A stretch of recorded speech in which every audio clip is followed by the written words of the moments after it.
नमस्कार दोस्तों, मेरा नाम है विजय कुमार गिरी और मैं आप लोगों का एक बार फिर से स्वागत करता हूं अपने यूट्यूब चैनल जिसका नाम है सुगा क्लासेस फॉर एग्रीकल्चर। दोस्तों, आज हम लोग पढ़ने वाले हैं फंडामेंटल्स ऑफ एग्रोनॉमी।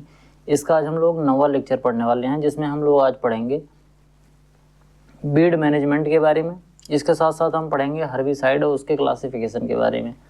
जब हम कोई क्रॉप ग्रो करते हैं तो हमारी क्रॉप में कुछ ऐसे अनडिज़ायरेबल अनवांटेड प्लांट्स ग्रो हो जाते हैं, उन्हीं को हम वीड कहते हैं। तो उनको किस तरीके से हम मैनेज करते हैं इसके बारे में डिटेल में समझेंगे। वीड को मैनेज करने के कौन कौन से प्रिंसिपल्स होते हैं, कौन कौन से सिद्धांतों का हम ध्यान देते हैं वीड मैनेजमेंट करते समय, और कौन कौन से तरीके हैं वीड मैनेजमेंट के, इन सभी के बारे में डिटेल में पढ़ेंगे। इसके साथ साथ जो एक तरीके का होता है केमिकल मेथड होता है वीड को कंट्रोल करने का, उसके बारे में डिटेल में समझेंगे। और साथ में ये भी समझेंगे कि ऐसे केमिकल जो वीड को कंट्रोल करते हैं, जिनको हम हर्बिसाइड कहते हैं, उनका क्लासिफिकेशन किस तरीके से होता है। ठीक, तो इन सभी चीज़ों के बारे में डिटेल में समझेंगे। उससे पहले हम आप लोगों को एक चीज़ और बता दें, अगर आप लोग बीएससी एग्रीकल्चर कर रहे हैं और इस समय आप फर्स्ट सेमेस्टर में हैं, तो आप फर्स्ट सेमेस्टर में इन 8 सब्जेक्ट को पढ़ रहे होंगे। अगर आप चाहते हैं कि ये 8 सब्जेक्ट बिल्कुल डिटेल में इसका डिस्क्रिप्टिव जो है पूरा कोर्स डिटेल में आप पढ़ पाएँ, तो उसके लिए आपको क्या करना है, 500 रुपये इस QR कोड को स्कैन करके पे करने हैं और पेमेंट का जो स्क्रीनशॉट है वो हमें भेजना है। भेजना कैसे है, जब हमारे आप यूट्यूब चैनल पर जाएंगे तो वहाँ पर आपको एक सब्सक्राइब बटन दिखेगा। सब्सक्राइब बटन पर आपको क्लिक कर देना है, सब्सक्राइब कर लेना है। अगर आपने सब्सक्राइब नहीं कर रखा है तो सब्सक्राइब कर लीजिए। इसके बाद जो सबसे ऊपर एक लाइन है, उसके सब्सक्राइब बटन के जस्ट ऊपर एक लाइन है, उस पर जब आप क्लिक करेंगे तो एक पॉपअप खुल के आएगा।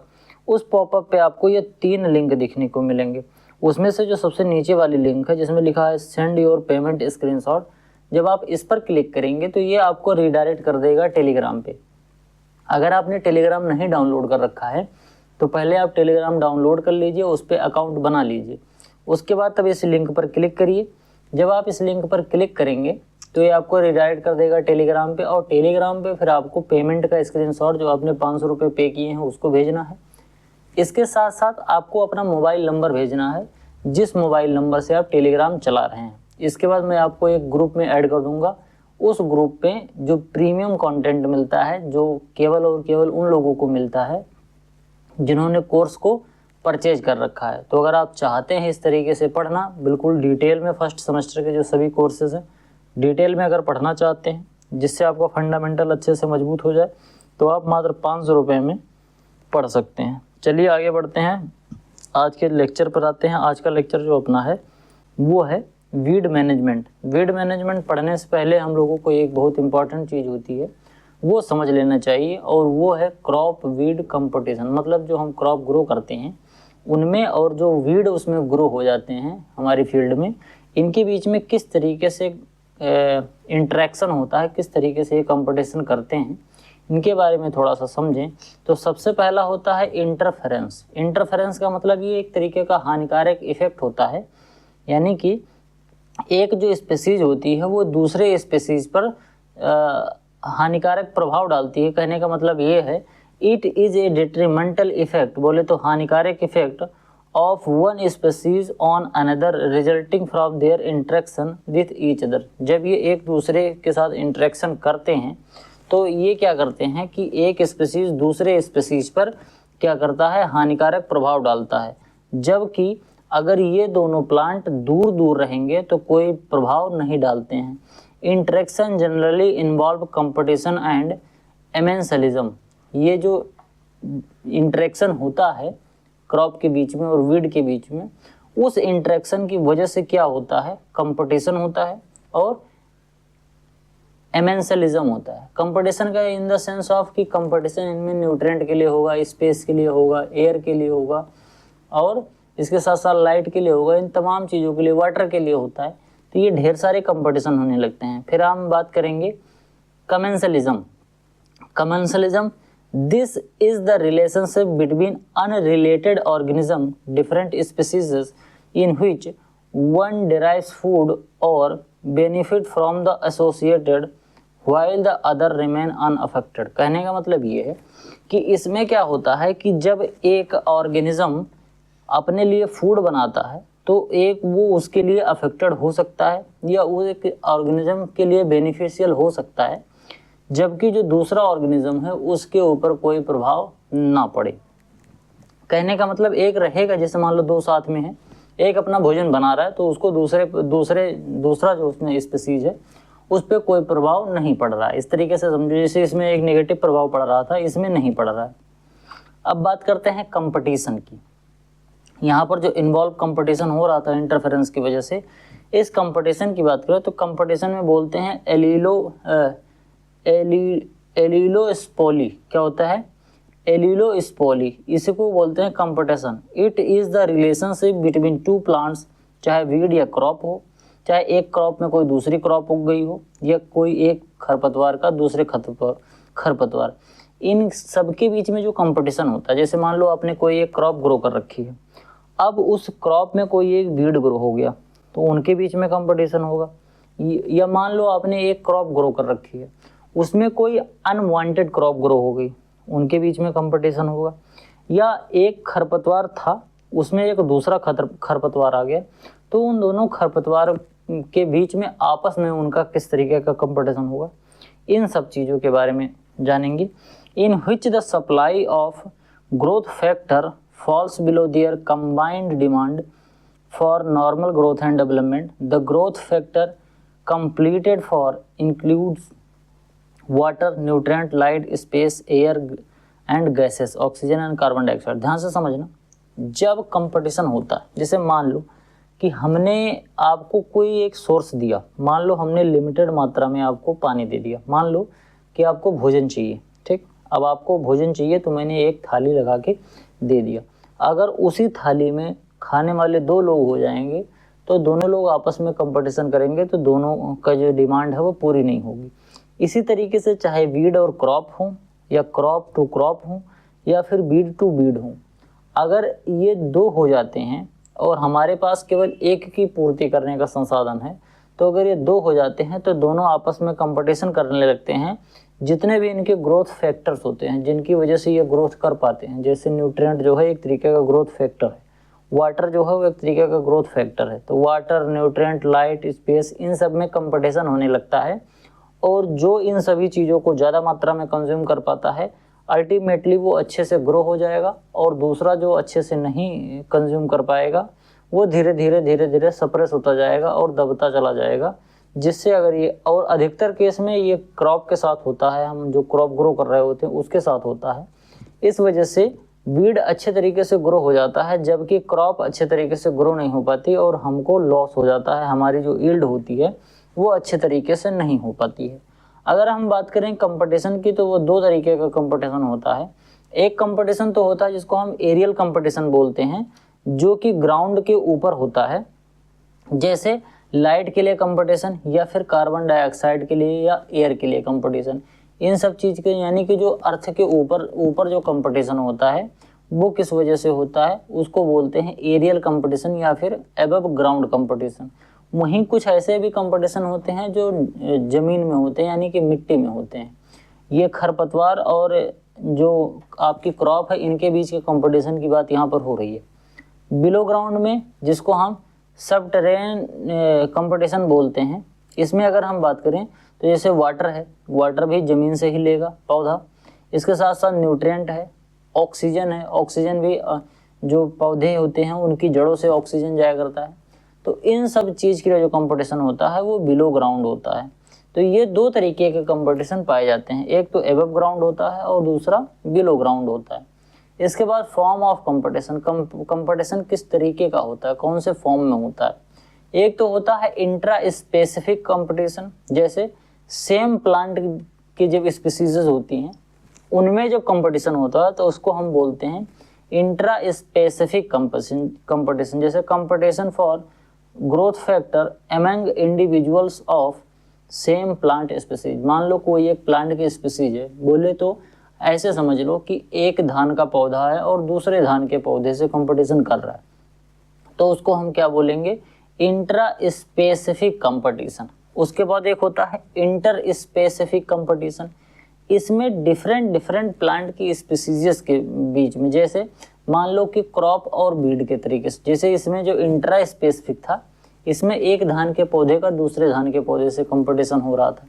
लेकिन जब इंटर स्पेसिफिक की हम बात करेंगे तो उसमें एक क्रॉप से दूसरे क्रॉप में किस तरीके से कंपटीशन की बात नहीं करेंगे, इसमें करेंगे कि एक जो हमारी क्रॉप है उसका वीड के प्रति किस तरीके का कंपटीशन है, या एक खरपतवार का दूसरे खरपतवार से कैसा कंपटीशन है, या एक फसल दूसरे फसल से किस तरीके से कंपटीशन कर रही है।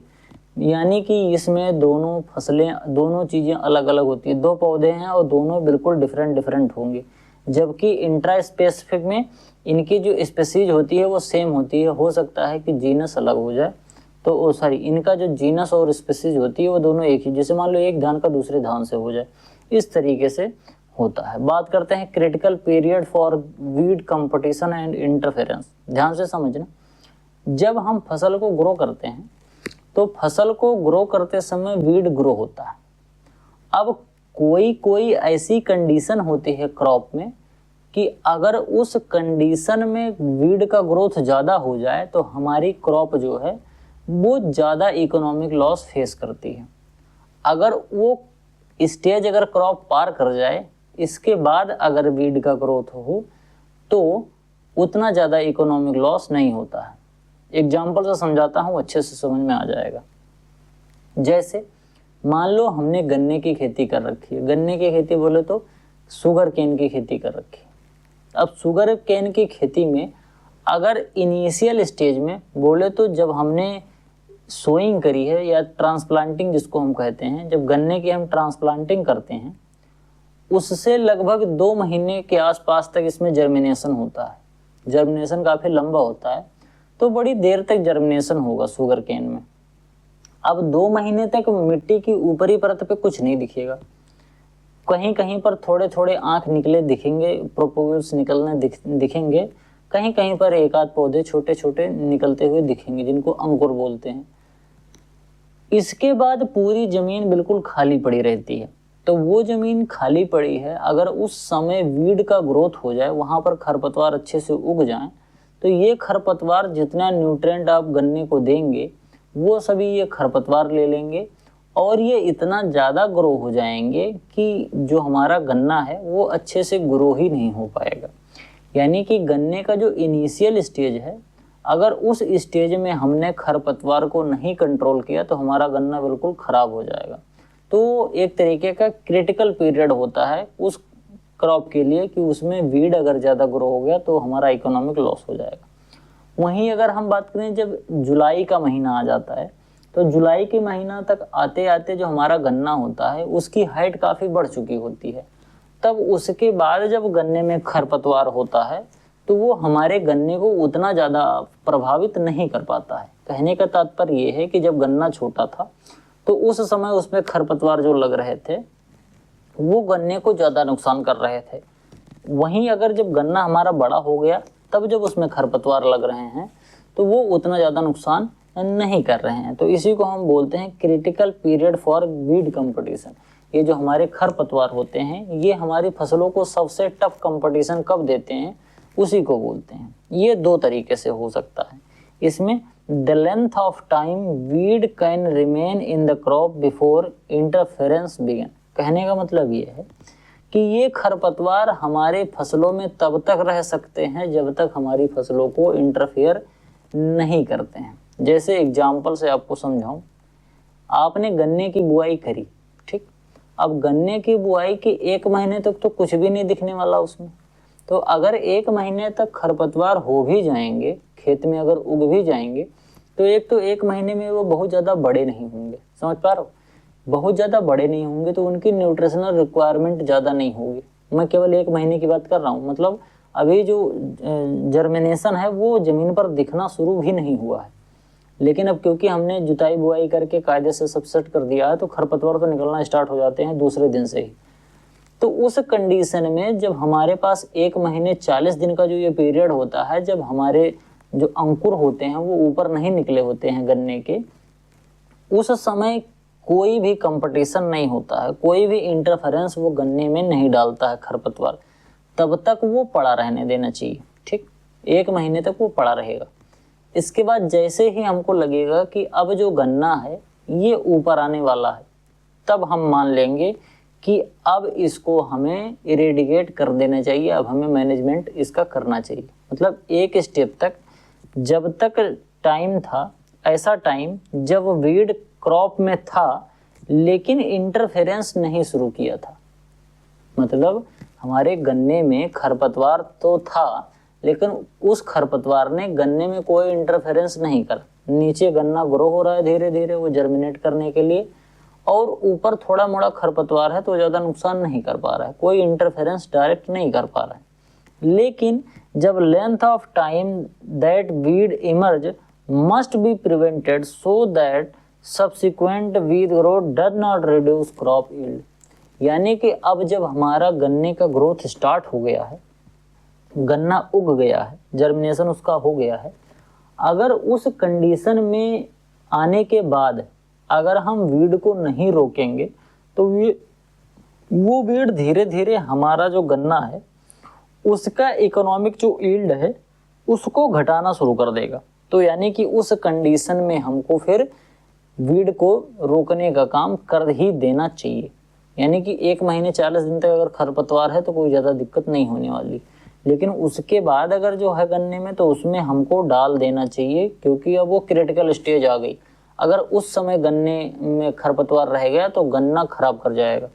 इस तरीके से होता है। अब देखो, factor affecting weed crop competition, जो क्रॉप होती है और खरपतवार होते हैं इनके बीच में जो कंपटीशन होता है उस पर कौन कौन से फैक्टर अफेक्ट डालते हैं। जैसे कम्पिटिटिवनेस ऑफ वीड स्पेसीज, जो खरपतवार है उसकी कैसी प्रजाति है, मतलब किस तरीके का वो खरपतवार है और वो कितना कॉम्पिटिटिव है कौन सी क्रॉप के लिए। जैसे मान लो हम एक एग्जांपल देते हैं, गन्ने में अगर दूब घास है, समझ पा रहे हो, अगर गन्ने में दूब घास है तो उतना ज़्यादा दिक्कत नहीं करेगा, अगर गन्ने में मोथा है तो वो ज़्यादा नुकसान करेगा।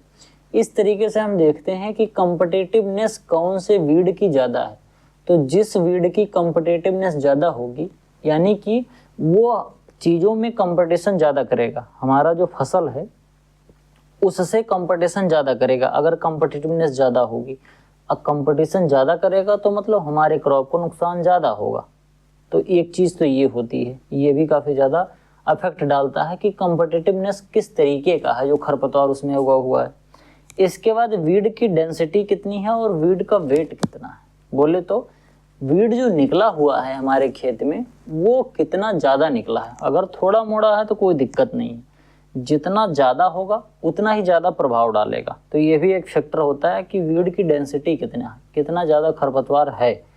इसके साथ साथ onset and duration of weed crop association, weed और क्रॉप एसोसिएशन कितने दिन तक का है। ठीक, जैसे कब तक ये वीड और क्रॉप का एसोसिएशन रहेगा, मतलब ये दोनों आपस में कंपटीशन करते रहेंगे। जैसे गन्ने की अगर हम बात करें तो गन्ना जब एक सर्टेन हाइट तक रहता है यानी कि स्टार्टिंग वाले पीरियड में, उस समय वीड और शुगर केन का आपस में बहुत ज़्यादा कंपटीशन होने लगता है।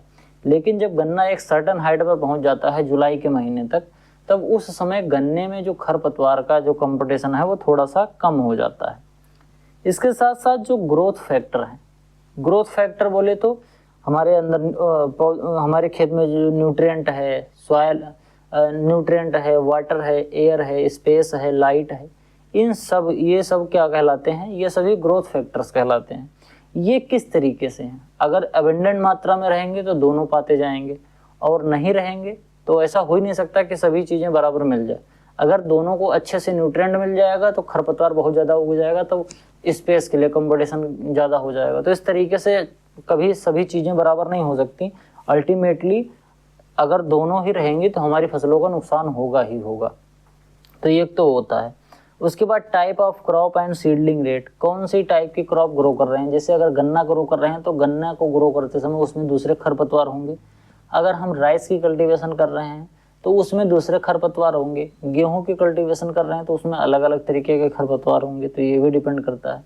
फिर इसके बाद है special arrangement of crop, crop की अरेंजमेंट किस तरीके से, ये भी डिपेंड करता है। इसके साथ साथ प्लांट का आर्किटेक्ट कैसा है, मतलब जो हम प्लांट ग्रो कर रहे हैं, जो हमारी क्रॉप है उसका आर्किटेक्ट कैसा है। जैसे मान लो आपने आम का बगीचा लगा रखा है, अगर आम के बगीचे में मोथा और दूब घास उग जाए तो आम के पौधे को कोई फर्क नहीं पड़ने वाला, क्योंकि आम का जो आर्किटेक्चर है वो इन दोनों की हाइट से काफ़ी ज़्यादा ऊपर है, तो इनका कोई आपस में कंपटीशन ही नहीं है। तो प्लांट का आर्किटेक्चर भी जो होता है वो भी अफेक्ट करता है जो क्रॉप और वीड का कंपटीशन होता है। Growth factor availability, growth factor हमारे पास जो हैं, यानी कि चाहे न्यूट्रेंट हो, चाहे फिर पानी हो, चाहे फिर ऑक्सीजन हो, चाहे कार्बन डाइऑक्साइड हो, चाहे स्पेस हो, चाहे लाइट हो, इनकी अवेलेबिलिटी किस तरीके से, ये भी ज़्यादा प्रभाव डालता है। इसके बाद क्रॉपिंग पैटर्न हम किस तरीके से कर रहे हैं। जैसे अगर हमारा क्रॉपिंग पैटर्न ऐसा है, जैसे मान लो कि हाई डेंसिटी प्लांटिंग वाला हम कर रहे हैं या हाई यील्डिंग वैरायटी को एक क्रॉप ग्रो कर रहे हैं, उस कंडीशन में क्योंकि न्यूट्रिएंट की रिक्वायरमेंट ज़्यादा होगी क्रॉप की, उस कंडीशन में जो वीड है उसको रोकना और भी ज़्यादा ज़रूरी हो जाता है। फिर टाइप ऑफ क्रॉप, यानी क्रॉप का टाइप कैसा है। जैसे C3 प्लांट है या C4 प्लांट है, ये C3 प्लांट, C4 प्लांट और कैम प्लांट क्या होते हैं, ये मैं आपको जो क्रॉप फिजियोलॉजी पढ़ाऊंगा तो उसमें बता दूंगा।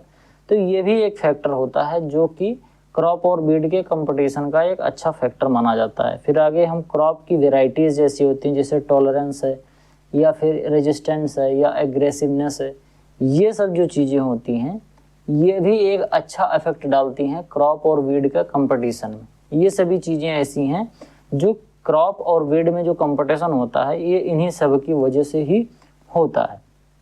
बात करते हैं इन्वायरमेंटल फैक्टर। इतना तो मैंने बताया, इसके साथ साथ कुछ इन्वायरमेंटल फैक्टर्स भी होते हैं जिनकी वजह से क्रॉप और वीड में कंपटीशन होने लगता है। जैसे क्लाइमेटिक फैक्टर, जैसे रेनफॉल। अल्टीमेटली ऐसे समझो कि जब रेनफॉल तेज हो जाएगा, जब बरसात ज़्यादा होती है तो उस समय खरपतवार ज़्यादा उगते हैं। आपने देखा होगा कि जब मई जून में खूब धूप पड़ रही होती है, बहुत कड़ाके की धूप पड़ रही होती है, तो उस समय आपको नहीं देखने को मिलेगा कोई खरपतवार। अगर खरपतवार रहेगा भी तो वो सूख जाएगा। लेकिन जैसे ही बरसात स्टार्ट होती है, रेनफॉल स्टार्ट होता है, तुरंत ही आपको अपने खेतों में ढेर सारे खरपतवार देखने को मिलने लगते हैं। टेम्परेचर, एक सर्टेन टेम्परेचर जब आता है तो उस समय ग्रोथ ज़्यादा हो जाती है खरपतवार की, नहीं तो नहीं होती। जैसे गर्मी में जब टेम्परेचर 45 के ऊपर चला जाता है तो उस समय आपको कोई भी खरपतवार देखने को नहीं मिलेगा, सब खरपतवार सूख जाते हैं। इसके साथ विंड है, लाइट है। अगर विंड की अवेलेबिलिटी नहीं है, लाइट की अवेलेबिलिटी सही से नहीं है तो खरपतवार नहीं उगेगा। मतलब ये क्लाइमेटिक फैक्टर होते हैं। टिलेज ऑपरेशन से भी फैक्टर डालते हैं। जैसे अगर आपने अच्छे से टिलेज करा है, डीप टिलेज कर रखा है, समर टिलेज कर दिया है, तो खरपतवार का जो उगना है वो कम हो जाएगा। अगर आपने प्रॉपर टिलेज नहीं किया है तो आपकी जो खेत है उस खेत में खरपतवार ज़्यादा उगेंगे। तो ये भी एक इम्पॉर्टेंट फैक्टर होता है। ग्राउंड वाटर मैनेजमेंट, जो ग्राउंड में वाटर है उसको किस तरीके से आप मैनेज कर रहे हैं। जैसे मान लो कि हमने कोई ऐसा तरीका ईजाद कर लिया, जैसे मान लो जो आम का बगीचा मान लो, अब आम के बगीचे में हमने आम का जो पौधा लगा रखा है वो 10-10 मीटर की दूरी पर लगा रखा है।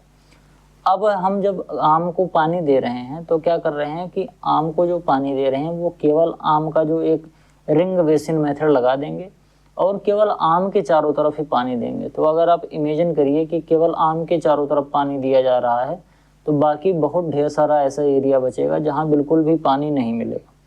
तो अगर पानी नहीं मिलेगा तो उस एरिया में खरपतवार उगने की संभावना कम हो जाएगी। इसके साथ सॉयल भी किस तरीके की है, सॉयल पे भी बहुत ज़्यादा डिपेंड करता है कि खरपतवार कितना उगेगा कितना नहीं उगेगा। अब बात करते हैं एलिलोपैथी के बारे में। Allelopathy is the production of chemical और exudates by living and decaying plant species which interfere with the germination, growth and development of another plant species or microorganism sharing the same habit। बात समझना, allelopathy एक तरीके का ऐसा affect होता है, allelopathy एक तरीके का ऐसा प्रोडक्शन ऑफ केमिकल होता है, यानी कि एलिलोपैथी में एक तरीके का ऐसा केमिकल प्रोड्यूस किया जाता है जो एक पौधा प्रोड्यूस करता है और दूसरा पौधा उससे परेशान होता है। जैसे कहने का मतलब ये है कि मान लो कि हमने एक क्रॉप ग्रो कर रखी है, उस क्रॉप में कोई एक खरपतवार ग्रो हो गया। अब उस खरपतवार के ग्रो हो जाने की वजह से वो खरपतवार एक ऐसा केमिकल रिलीज कर रहा है, चाहे मिट्टी में, चाहे अगल बगल के हवा में, या फिर ऐसा कोई केमिकल लिक्विड रिलीज कर रहा है जो कि हमारी जो क्रॉप है जब उस पर पड़ रहा है तो हमारी जो क्रॉप है वो डैमेज हो रही है। इस तरीके का जो इफेक्ट होता है इसी को हम बोलते हैं एलिलोपैथिक इफेक्ट। ये कई तरीके से हमारी जो क्रॉप होती है उसको हिंडर करता है, उसमें इंटरफेरेंस करता है। जैसे जर्मिनेशन में, क्रॉप की जो जर्मिनेशन है उसको अफेक्ट कर देगा, जर्मिनेशन अच्छे से नहीं होगा। ग्रोथ को हिंडर कर देगा, अच्छे से ग्रोथ नहीं होगी, डेवलपमेंट अच्छे से नहीं होगा प्लांट का। या कोई अगर दूसरा माइक्रो ऑर्गेनिज्म है तो वो दूसरे माइक्रो ऑर्गेनिज्म के प्रति ऐसे कर देता है। जैसे एक कोई इंसेक्ट पेस्ट आ गया तो वो दूसरे को नहीं अच्छे से उगने देगा। तो ये सब चीज़ें होती हैं जिनको एलिलोपैथिक इफेक्ट कहते हैं। एलिलोपैथिक इफेक्ट में एक जो प्लांट होता है वो ऐसे केमिकल रिलीज करता है जो कि दूसरे प्लांट के लिए हानिकारक होता है। दूसरी भाषा में कहें तो एलिलोपैथिक इफेक्ट में ऐसा होता है कि जो खरपतवार होता है वो इस तरीके का केमिकल प्रोड्यूस करता है जो कि हमारी जो मेन क्रॉप हम ग्रो कर रहे हैं उसके लिए हानिकारक होता है। ये दो तरीके से होता है। एक तो होता है ट्रू एलिलोपैथी। इसमें क्या होता है कि जो खरपतवार या जो एक केमिकल निकल रहा है खरपतवार से, ये जो हमारी क्रॉप है उस पर डायरेक्ट इफेक्ट डाल रहा है। involves the release into the environment compound that are toxic in the form they are produced। मतलब जिस फॉर्म में ये प्रोड्यूस हो रहा है केमिकल, उसी फॉर्म में हमारी जो मेन क्रॉप है उसको डैमेज कर रहा है। कहने का मतलब ये है कि जो निकल रहा है उसी फॉर्म में ये डैमेज कर रहा है। ठीक। दूसरा होता है फंक्शनल एलिलोपैथी। कहने का मतलब ये है कि जब ये केमिकल निकलता है तो ये डायरेक्टली तो हार्मफुल नहीं होता है, लेकिन ये केमिकल निकलेगा, उसके बाद इसको माइक्रो ऑर्गेनिज्म के द्वारा इसको थोड़ा सा ट्रांसफॉर्म कर दिया जाएगा और फिर ये हमारे पौधों को नुकसान करेगा। तो ये होता है दूसरा तरीका जो है वो फंक्शनल एलिलोपैथी कहलाता है। बात करते हैं एग्जाम्पल ऑफ एलिलोपैथिक प्लांट के। ऐसे प्लांट जो कि दूसरे अपने जो क्रॉप में ग्रो हो जाते हैं उसको नुकसान पहुंचाते हैं। जैसे मान लो कि हमने ब्लैक वॉलनट, जगलन्स रेजिया जिसको कहते हैं, अगर हमने वॉलनट की खेती कर रखी है तो उसमें अगर ब्लैक वॉलनट निकल गया तो इसकी वजह से जो हमारा मेन वॉलनट का प्लांट है उसका ग्रोथ और डेवलपमेंट और जो ईल्ड है वो प्रभावित होती है। ऐसा ये केमिकल निकालता है ब्लैक वॉलनट, जिससे हमारा जो वॉलनट होता है वो खराब होता है। इसके बाद आता है गमेलिना आर्बोरिया, ये भी एक तरीके का एलिलोपैथिक प्लांट होता है।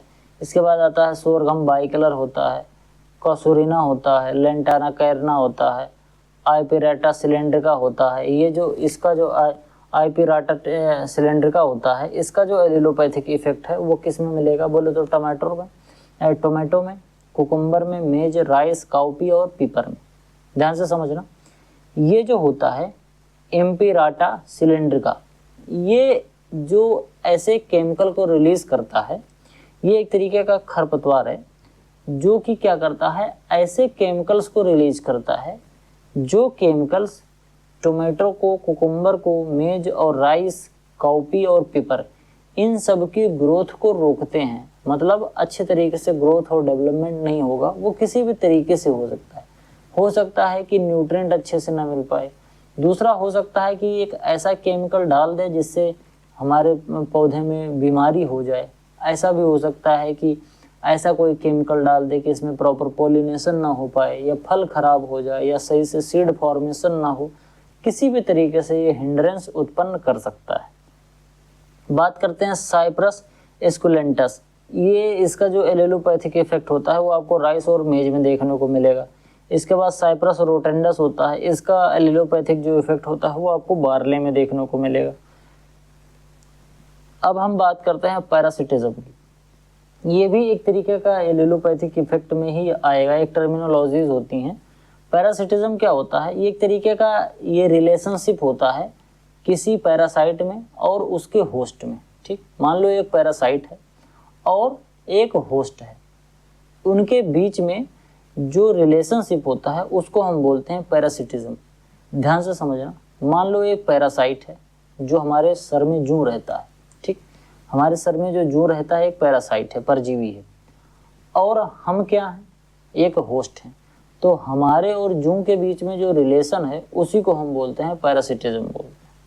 अब पैरासिटिक वीड कैसे होते हैं? दुनिया में कुछ ऐसे भी वीड्स होते हैं जो कि ग्रो होते हैं दूसरे लिविंग टिश्यूज पर, और ये क्या करते हैं कि जिसके ऊपर ग्रो होंगे उसी के ड्राइव किए गए फूड मटेरियल को, उसी के वाटर को, उसी के मिनरल को अपने लिए यूज कर लेते हैं। तो उनको हम बोलते हैं पैरासिटिक वीड्स। ध्यान से समझना। मान लो कि मैंने आम लगा लिया, ठीक, आम का पौधा लगा रखा है। अब आम का एक पैरासिटिक वीड होता है जिसको हम बांदा बोलते हैं, हिंदी में उसका नाम होता है बांदा। ये क्या होता है, ये इसका जो सीड होता है वो उड़ते हुए आएगा और कहीं पौधे पर, आम के पौधे पर कहीं चला जाएगा। फिर बाद में वो सीड, जैसे मान लो कि एक पौधा है, यहाँ पर एक ब्रांच है, इस ब्रांच पर आके सीड बहुत महीन सा होगा, वो उड़ के आएगा और यहाँ पर पहुंच जाएगा। चाहे उड़ के आए, चाहे किसी पंछी की वजह से आ जाए, आ गया। अब ये इसी के अंदर जब पहुंच जाएगा तो आम का जो कहीं स्टेम है या ब्रांच है वहीं पर चिपक जाएगा। इसके बाद वो ग्रो होगा वहीं पर, थोड़ा एनवायरनमेंट से जो मॉइस्चर मिल जाएगी उसको, उसी मॉइस्चर से वो ग्रो हो जाएगा। जब ये ग्रो होगा तो ये अपनी पहले रूट निकालेगा, रूट इसमें निकलेगी। ये रूट क्या होगी कि जो आम है, आम का जो स्टेम है उसके अंदर पेनिट्रेट करके घुस जाएगा, और आम ने जो न्यूट्रिएंट अपने लिए बना रखा है वो न्यूट्रिएंट ये खुद लेने लगेगा। समझ गए? जैसे ऐसे समझो कि जैसे किसी को खाने की आवश्यकता ना पड़े, एनर्जी की आवश्यकता ना पड़े, तो वो क्या करे कि जो हमने अपना खाना बनाया है, हमारा बना बनाया खाना कोई खा ले। इसी तरीके जैसे मान लो कि इसके बात करते हैं मॉस्किटो। मॉस्किटो क्या करता है, हमारी बॉडी में बिल्कुल एनर्जी मिली, उसमें ऑक्सीजन भी मिला, उसमें वाटर भी मिला, सब कुछ। हमारे खून में एनर्जी भी होती है, ऑक्सीजन भी होता है, पानी भी होता है, सब कुछ होता है। तो हमारी बॉडी ने बहुत मेहनत करके तब वो खून बनाया होता है जिसमें एनर्जी, वाटर, ऑक्सीजन सब कुछ डिजोल्व रहता है। मच्छर क्या करता है, वो आता है और खून चूस लेता है, तो उसको अल्टीमेटली बना बनाया खाना मिल जाता है। इसी तरीके से वीड भी होता है कि वो जो आम होता है उसकी कोशिका के अंदर घुस जाएगा और क्या करेगा कि वहाँ से पानी, न्यूट्रिएंट और जो भी मिनरल की नीड होती है, जो भी उस पौधे की नीड होगी बांदा की, वो सब उसी से ले लेगा। उसके पास अपनी जड़ नहीं होती, उसकी जो जड़ें होंगी वो सब आम के पौधे के अंदर ही जर्मिनेट कर देगा, आम के पौधे के अंदर ही घुस जाएगा। और फिर बाद में जब ये ग्रो होगा तो अपनी पत्तियां निकाल लेगा। तो पत्तियों से ये फोटोसिंथेसिस कर लेता है, ऑक्सीजन ले लेता है। बाकी जो चीज़ें ये नहीं बना पाता है, यानी कि जो जड़ वाला काम है, वो जड़ वाला काम आम की जड़ों से कराएगा। तो इस तरीके से आम ने जितना भी न्यूट्रिएंट बनाया उसमें से कुछ न्यूट्रिएंट, कुछ जो पोषक तत्व है, ये बांदा ले जाता है। तो हमारी जो आम की फसल होती है वो खराब होने लगती है। इसी को हम बोलते हैं पैरासिटिक वीड। इस तरीके से आप यहाँ पर देख सकते हैं एक पैरासिटिक वीड होता है। अब ये जो पैरासिटिक वीड होते हैं इसमें दो तरीके का होता है, एक सेमी पैरासाइट होता है, एक टोटल पैरासाइट होता है। तो जो सेमी पैरासाइट होता है जिसको हम हेमी पैरासाइट बोलते हैं, हेमी पैरासाइट एक ऐसा प्लांट होता है जो पार्सली पैरासिटिक होता है, यानी कि इसके पास अपना क्लोरोफिल होता है। तो अपना क्लोरोफिल होगा, अपनी पत्तियां होंगी, तो ये अपना फोटोसिंथेसिस तो कर लेगा, ठीक।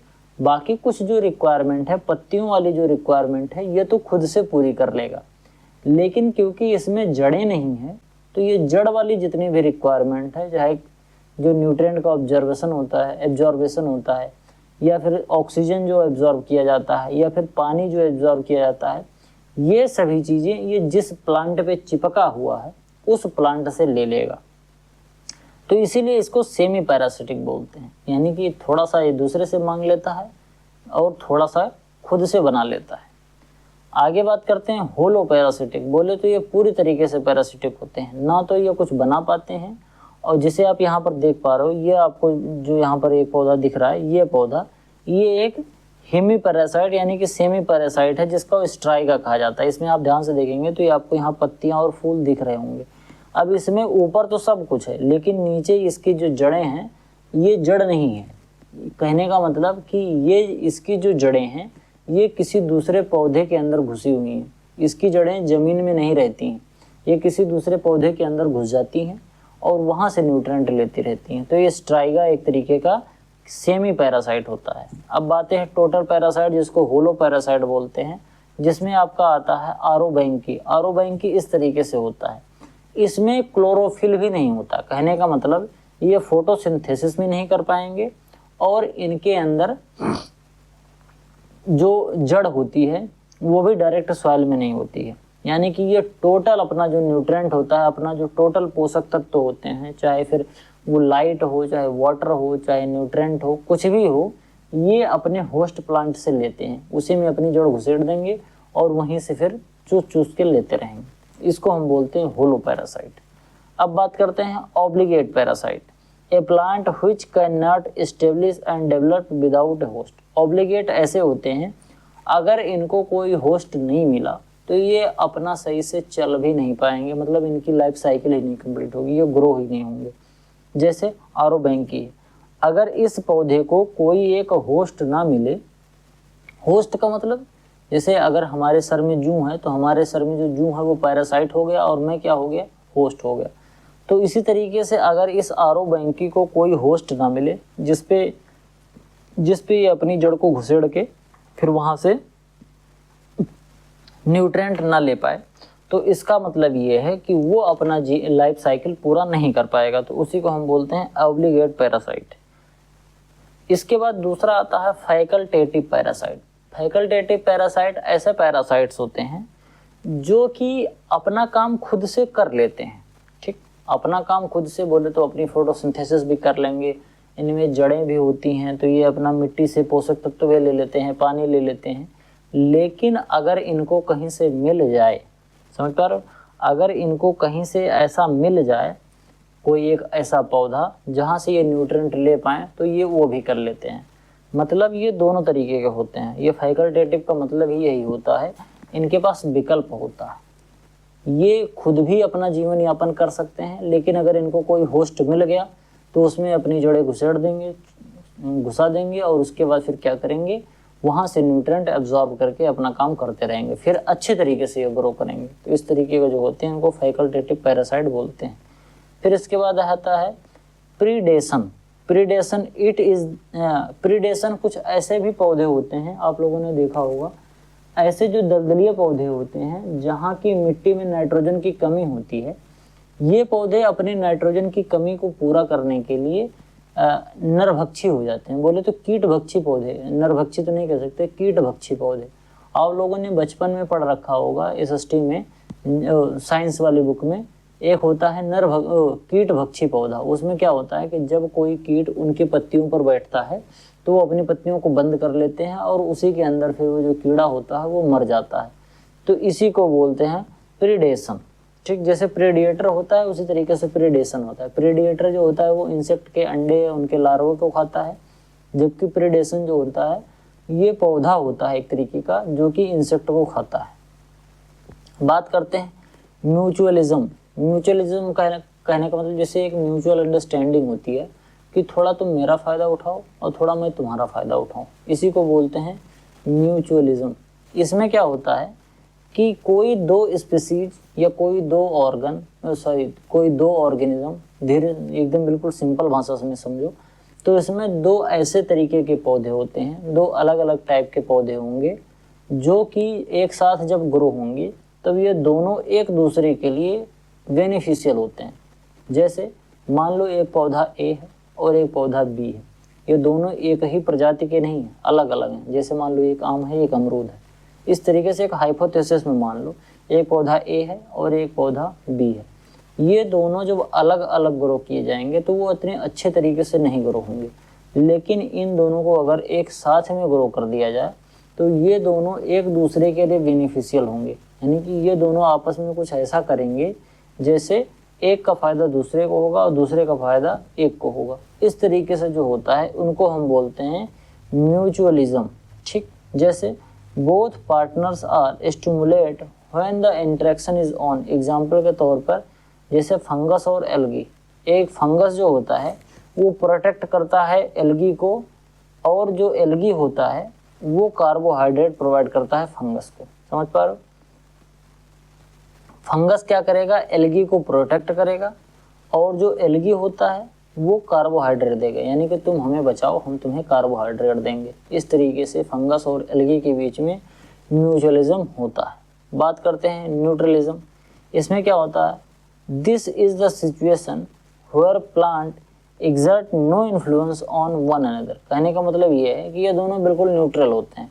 न्यूट्रलिज्म इसी को बोलते हैं। कहने का मतलब ये है कि दो पौधे हैं, दोनों आपस में ग्रो हो रहे हैं, ना ये इसको कोई प्रभाव डाल रहा है ना वो उसको कोई प्रभाव डाल रहा है, दोनों आपस में मस्त। जैसे मान लो कि आम के बगीचे में मोथा उग जाए, तो मोथा अपना काम करेगा, उसकी छोटी छोटी जड़ें हैं, अपना थोड़ा न्यूट्रेंट लेता रहेगा, और न स्पेस के लिए कोई कंपटीशन, ना एयर के लिए कोई कंपटीशन, कोई भी चीज़ कंपटीशन नहीं। तो इसको बोलते हैं न्यूट्रलिज्म।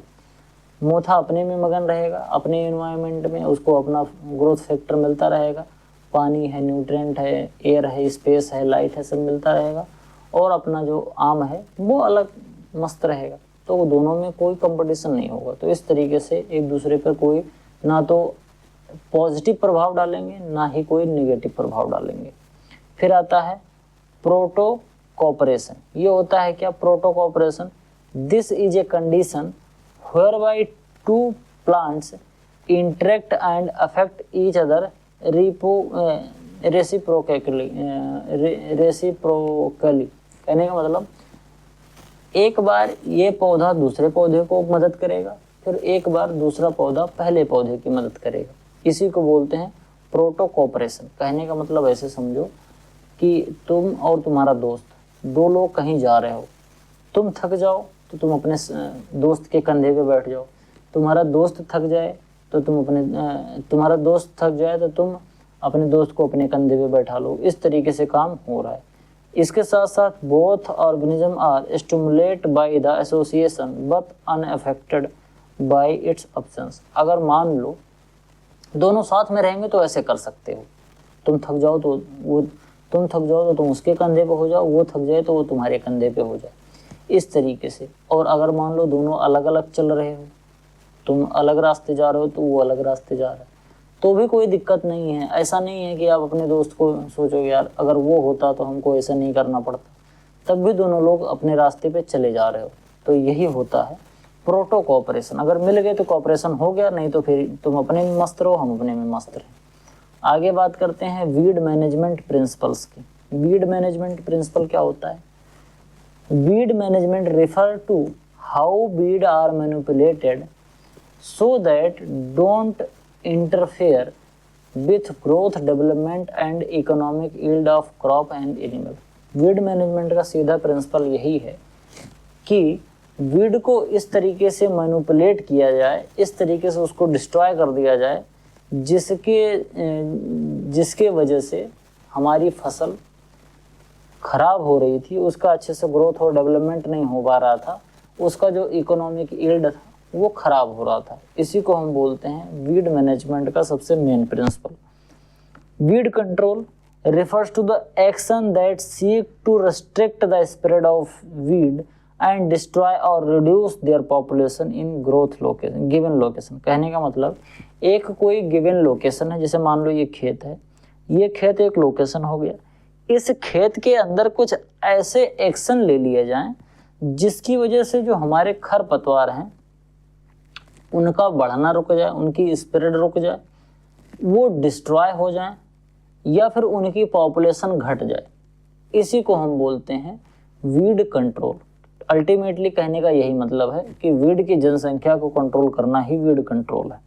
ठीक, ये कई तरीके से किया जा सकता है, जैसे type of crop grown, the effectiveness of weed control is affected by.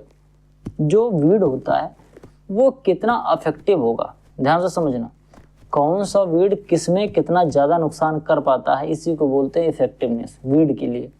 तो क्रॉप कौन सी हम ग्रो कर रहे हैं, जैसे मान लो साइनोडॉन डक्टिलान, साइप्रस रोटेंडस, ये दोनों अगर बार्ले में उग जाएं, ये ग्रेमिनी कुल के जो क्रॉप्स हैं उसमें उग जाएं, तो इनका इफेक्टिवनेस ज़्यादा होगा। बोले तो ये फसलों को ज़्यादा नुकसान कर पाएंगे। लेकिन अगर वो कहीं आपने बनाना का पौधा लगा रखा है, बनाना का ऑर्चर्ड लगा रखा है, उसमें अगर ये उग जाए उतना ज़्यादा नुकसान नहीं कर पाएंगे, यानी कि इनकी इफेक्टिवनेस वहाँ कम हो जाएगी। तो कौन सी हम क्रॉप ग्रो कर रहे हैं इस पे भी डिपेंड करता है।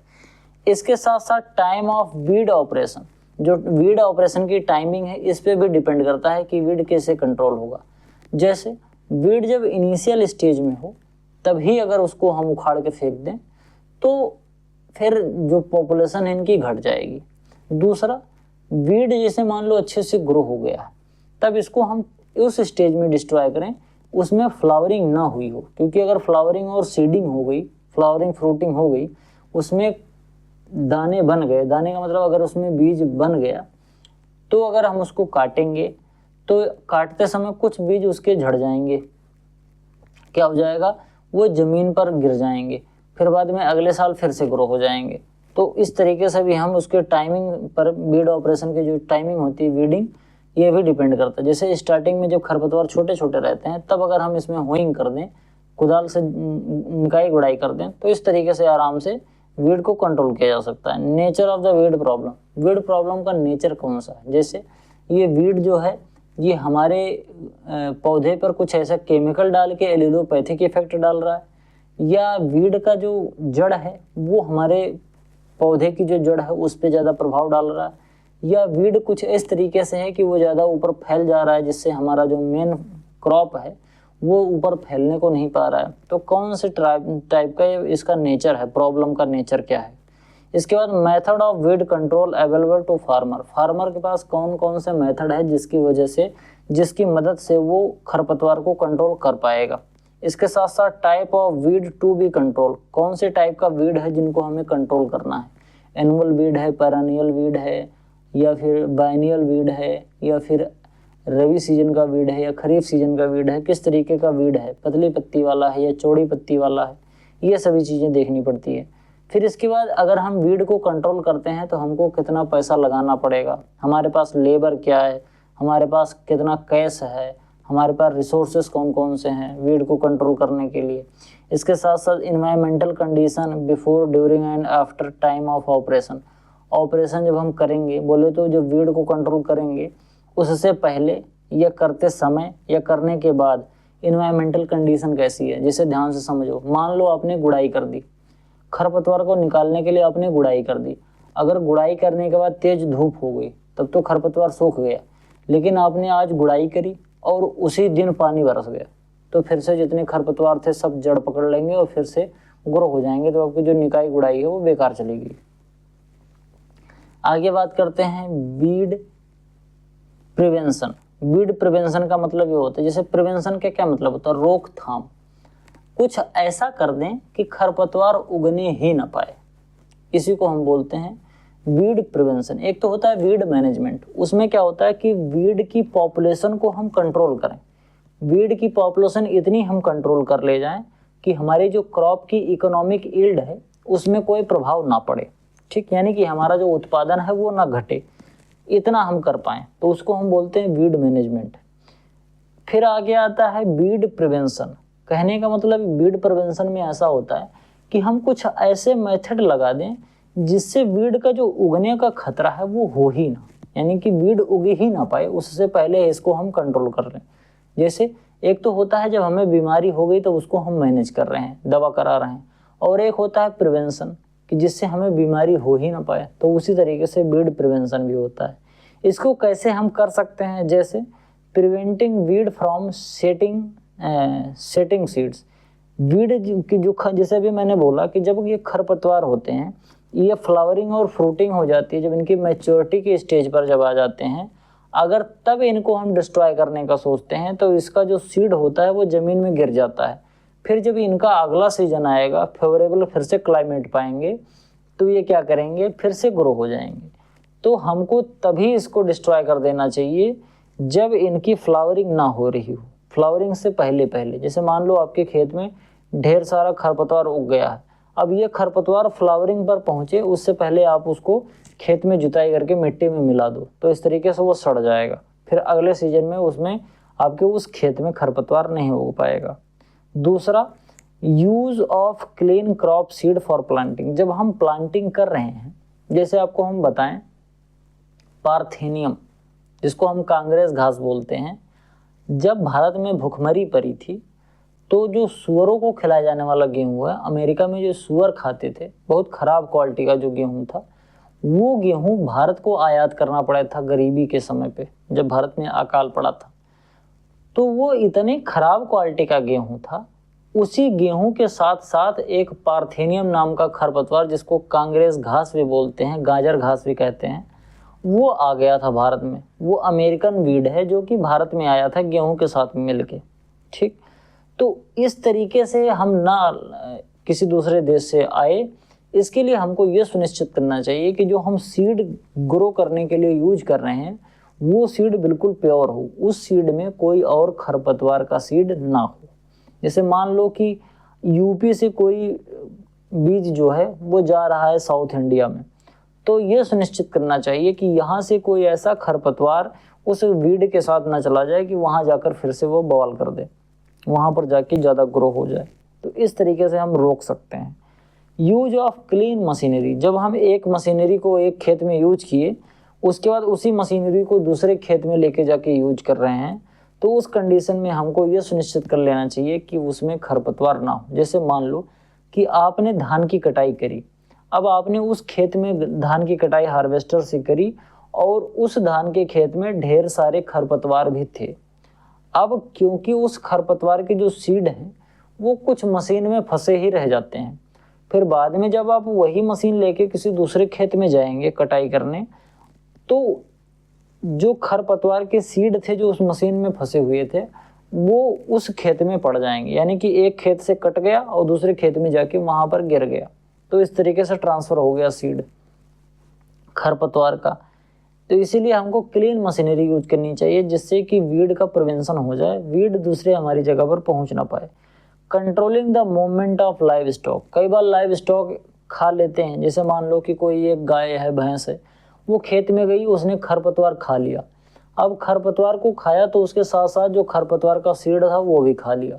फिर बाद में दूसरे खेत में गई तो वहाँ पर उसने गोबर कर दिया, तो जो सीड था वो बहुत हार्ड होता है, वो पेट में जाके पचता नहीं है, तो वो गोबर के साथ दूसरे खेत में पहुँच गया। इसी तरीके से quantity law service, quarantine law service, जैसे कोई अगर हम ऐसा खरपतवार कोई ऐसा सीड है जो हम एक जगह से दूसरी जगह पर ले जा रहे हैं, तो यहाँ से जब हम भेज रहे हैं तब हमको प्रॉपर चेक करना होता है कि अच्छे से जो सीड जा रहा है वो शुद्ध प्योर है कि नहीं है, और बाद में जब जहाँ वो पहुँच जाता है तो वहाँ भी उसको पहले अच्छे से चेक किया जाता है कि इसमें कोई खरपतवार है या नहीं है, जो सीड आया है वो बिल्कुल शुद्ध है या नहीं है, उसमें कोई दिक्कत तो नहीं है। उसके बाद तब उसको रिलीज किया जाता है कि हाँ अब इसको हम यूज कर सकते हैं। तो ये क्वारंटाइन जो कुछ लॉ हैं इनको भी हम यूज कर सकते हैं। क्वारंटाइन लॉ कई बार हमारे रोग जो होते हैं, सीड बॉर्न जो डिजीज होती हैं, उनको भी प्रिवेंट करने के लिए क्वारंटाइन लॉ लगाया जाता है, जिससे कि जो सीड बॉर्न डिजीज है वो एक जगह से दूसरी जगह पर ना फैल जाए। इसी तरीके से वीड प्रिवेंशन किया जा सकता है। अब आता है वीड इरेडिकेशन। 3 शब्द होते हैं, एक तो वीड मैनेजमेंट होता है, एक वीड इरेडिकेशन होता है और एक वीड प्रिवेंशन होता है। तो वीड मैनेजमेंट का मतलब ये है कि हमारे खेत में वीड की पॉपुलेशन इतनी रहे जिससे हमारी क्रॉप को कोई इकोनॉमिक लॉस ना हो। खरपतवार रहे चाहे ना रहे, लेकिन हमारी फसल को कोई लॉस ना हो, इसको हम बोलते हैं वीड मैनेजमेंट। जब हम वीड मैनेजमेंट कर रहे होते तो हमारे दिमाग में यही होता है कि हमको कोई इकोनॉमिक लॉस ना हो। ठीक, जब हम वीड प्रिवेंशन की बात करते हैं तो हम ये सोचते हैं कि हमारे खेत में खरपतवार उगने ही ना पाए, यानी खरपतवार का कोई भी प्रोपोग्यूल्स जिससे कि आगे चलकर खरपतवार उगे वो चीज़ हमारे खेत में आए ही ना, तो वो होता है वीड प्रिवेंशन। अब आता है weed eradication. 100% removal of the weed and its propagules. ध्यान से समझना, complete removal of weeds and their propagules from a habitat. कहने का मतलब, जैसे मान लो आपका खेत है, आपके खेत में मोथा निकल गया। अब आपने बिल्कुल कसम खा ली है कि मोथे की जड़, तना, पत्ती, सीड कुछ भी खेत में नहीं रहेगा। मतलब हम इतने अच्छे तरीके से इसको निकाल देंगे कि इसका कोई एक भी सीड या एक भी जड़ इसकी मोथे की हमारे खेत में ना रहे, यानी कंप्लीट रिमूवल कर दें, जिससे कि खरपतवार आगे उग ही ना पाए। तो इसको हम बोलते हैं वीड एरेडिकेशन। लेकिन ये जो चीज़ होती है काफ़ी डिफ़िकल्ट होती है और काफ़ी अनइकोनॉमिक होती है। कहने का मतलब कि अगर हमको इसको करना है तो एक तो करना ही बहुत कठिन है, और अगर मान लो हम इसको कर भी ले जाएं तो एक चीज़ और भी होती है, ये अनइकोनॉमिकल होता है। कहने का मतलब इसको करने में बहुत ज़्यादा रुपया खर्च होता है, बहुत ज़्यादा मेहनत लगती है, बहुत ज़्यादा लेबर लग जाता है। जैसे मान लो कि अगर हमने मोथे को नहीं ख़त्म किया तो हमको 100 रुपये का फ़ायदा हुआ, लेकिन अगर हमने 200 रुपये लगा के मोथे को अपने खेत से हटा दिया तब हमको 120 रुपये का फ़ायदा हो रहा है। ध्यान से समझना, अगर मोथे को हम ना कुछ करते तो हमको 100 रुपये का फ़ायदा होता, लेकिन अगर हमने मोथे को 100% हटा दिया, वीड इरेडिकेशन कर दिया, मोथा बिल्कुल हटा दिया, तो हमको 120 रुपये का फ़ायदा हो गया। यानी कि मोथा रहने और ना रहने में 20 रुपये का अंतर है। जब मोथा था तो 100 रुपया, मोथा नहीं था तो 120 रुपये। लेकिन उस मोथे को हटाने में हमने 100 रुपये खर्च कर दिए, तो यानी कि 20 रुपये का फ़ायदा लेने के लिए हम 100 रुपये लगा चुके, तो हम यानी कि माइनस में चले गए 80 रुपये। समझ रहे हो, 80 रुपये तो और माइनस में चले गए, फ़ायदा होने के तो बाद छोड़ो, नुकसान हो गया। लेकिन कई बार वीड इरेडिकेशन करना पड़ता है। कुछ ऐसे टाइप के जाहिल टाइप के जो खरपतवार होते हैं उनके लिए हमें करना पड़ता है। जैसे कौन कौन से ऐसे होते हैं, जैसे जिनका जो कंट्रोल मेजर होता है वो काफ़ी इनइफेक्टिव होता है। कहने का मतलब अगर ये ग्रो हो जाएगा तो उसको हम फिर किसी भी तरीके से रोक नहीं पाएंगे। तो इस वजह से हम ये करते हैं कि ये खरपतवार रहे ही ना, क्योंकि हर साल ये ग्रो होगा और हर साल दिक्कत करेगा। जिसको मैनेज करने में काफ़ी दिक्कत हो उसको हम ये प्रयास करते हैं कि या तो वीड प्रिवेंशन ही हो जाए, और अगर वीड प्रिवेंशन नहीं हो पा रहा तो वीड इरेडिकेशन हो जाए। एक बार अगर हमने कायदे से मेहनत कर ली, इमेजिन करो कि जैसे मान लो कि अगर हमने एक बार मोथे को हटाने के लिए भले 100 रुपया खर्च कर दिया, पहले साल भले ही हमको 80 रुपये का नुकसान हो गया, लेकिन ये लगातार जब 4 साल तक हमारे खेत में कोई मोथा नहीं पाया जाएगा तो हम उसको बराबर कर लेंगे। उसके बाद 5वें साल हमको 20 रुपये का फ़ायदा होना स्टार्ट हो जाएगा, क्योंकि मोथा खेत में है नहीं, तो मोथा कहीं से आ भी नहीं रहा, हम प्रिवेंशन भी कर रहे हैं और इरेडिकेशन पहले से कर चुके हैं, तो हमारे खेत में कभी भी मोथा नहीं आएगा। तो लॉन्ग टर्म में ये फ़ायदा होता है। वीड है many buried seeds that can not control by conventional practice. जो हमारी कन्वेंशनल प्रैक्टिस है उनसे हम इसको कंट्रोल नहीं कर सकते इन खरपतवारों के, या फिर इन्फेक्टेड फील्ड छोटी है, यानी कि जहाँ पर खरपतवार उग रहा है वो अगर फील्ड छोटी है तो इरेडिकेशन कर ले रहे हैं, और बेनिफिट इसका जो है वो लॉन्ग टर्म में ज़्यादा है। अगर हम इसको मैनेज करें तो उतना कम बेनिफिट है, लेकिन अगर इसको हम ना मैनेज कर इरेडिकेट कर लें, जैसे मान लो मैनेज करने में हर साल आपको 10 रुपये खर्च करने पड़ रहे हैं, तो एक ही बार आप 100 रुपये खर्च कर दो, बिल्कुल ख़त्म हो जाए खरपतवार। वैसे ये प्रैक्टिकली थोड़ा इम्पॉसिबल होता है, क्योंकि कहीं ना कहीं से फिर से खरपतवार का जो प्रोपोगुल्स है वो आ ही जाता है और फिर बाद में खरपतवार उग जाता है। थोड़ी सी गलती हो गई तो खरपतवार फिर से उग जाएगा। तो इस वजह से थोड़ा सा प्रैक्टिकली संभव नहीं है, लेकिन इस तरीके से भी हो सकता है। बात करते हैं मेथड ऑफ वीड कंट्रोल। जब हम वीड कंट्रोल करते हैं तो उसके कौन कौन से मेथड्स होते हैं। जैसे फिजिकल मेथड एक होता है। फिजिकल मेथड में कौन कौन से मेथड आते हैं। टिलेज, जैसे मैंने कहा कि वीड कंट्रोल करने के लिए समर टिलेज एक अच्छा ऑप्शन होता है। समर टिलेज, बीट टिलेज, जो यानी कि गहरी जुताई करके जो खरपतवार हैं उनको मिट्टी में दबा दो। हैंड पुलिंग, हाथ से उनको खरपतवार अगर उग गया है तो हाथ से उखाड़ के फेंक दो। हैंड होइंग, कुदाल चलाना, यानी कुदाल से जो निकाई गुड़ाई करते हैं खेत में वो कर लो, कुदाल से या खुरपी से। या इंटरकल्चरल कोई ऑपरेशन करके अगर रोक पाओ तो उससे रोक लो। कई बार पानी भर देने से खरपतवार सड़ जाते हैं, वो कर सकते हो। फ्लेमिंग का मतलब आग की लपटें दिखा दो। कुछ ऐसे खरपतवार होते हैं आग की लपट दिखा दो तो वो जल जाते हैं, हमारी फसल सुरक्षित रहती है। मूविंग कर सकते हो, मूविंग भी एक तरीके का मेथड होता है। इस तरीके से जैसे मूविंग चलती है तो ये खरपतवार को काट देती है, उनकी हाइट को कम कर देती है। तो आप ये भी तरीका लगा सकते हो। फिर बाद में बात करते हैं हम कल्चरल मेथड की। कल्चरल मेथड में आपका क्रॉप रोटेशन आता है। जैसे मान लो कि कोई एक ऐसा खरपतवार है जो केवल धान के पौधे में लगता है, तो आप क्या करोगे कि धान का पौधा उगाना ही बंद कर दोगे। 1 साल 2 साल धान ही ना उगाओ तो वो पौधा खत्म हो जाएगा। डेट ऑफ सोइंग, कुछ ऐसे खरपतवार होते हैं जो अर्ली स्टेज में नुकसान करते हैं, तो आप थोड़ा सा लेट में बुआई करो। खरपतवार पहले उग जाए, उसको फिर जोत दो कायदे से खेत में मिला दो, फिर उसके बाद बुआई करो। जैसे मान लो धान है, अब धान की जब हम ट्रांसप्लांटिंग करते हैं, अगर उससे पहले 10 दिन पहले अगर उसमें जितने भी हमारा जो खेत है उसमें जितने भी खरपतवार हैं अगर वो उग गए हैं अच्छे से, उनमें जर्मिनेशन हो गया है, फिर बाद में जो अगर हम उसमें पडलिंग कर लें, बोले तो पानी से खेत को भर के फिर उसके बाद उसमें जो टिलेज ऑपरेशन करते हैं जिसको हम पडलिंग बोलते हैं या वेट टिलेज बोलते हैं, यानी कि गीली जुताई करते हैं, उसको कर दें तो जो खरपतवार हैं वो सब मिट्टी में अंदर धंस जाएंगे और फिर बाद में सड़ जाएंगे वो। तो हमारी जो क्रॉप है बाद में जब हम धान की ट्रांसप्लांटिंग करेंगे तो वो सुरक्षित हो जाएगा। कुछ ऐसे होते हैं कि अर्ली सोइंग या लेट सोइंग करके जो वीड की ग्रोथ है उस टाइम को आगे पीछे कर लेते हैं, तो इस तरीके से हमारी क्रॉप सुरक्षित हो जाती है। प्लांट की डेंसिटी को ज़्यादा कर सकते हैं, कई बार कम करने से भी फायदा हो जाता है, कई बार प्लांट की डेंसिटी को ज़्यादा कर देने से भी जो वीड है उनका इफेक्ट कम पड़ जाता है।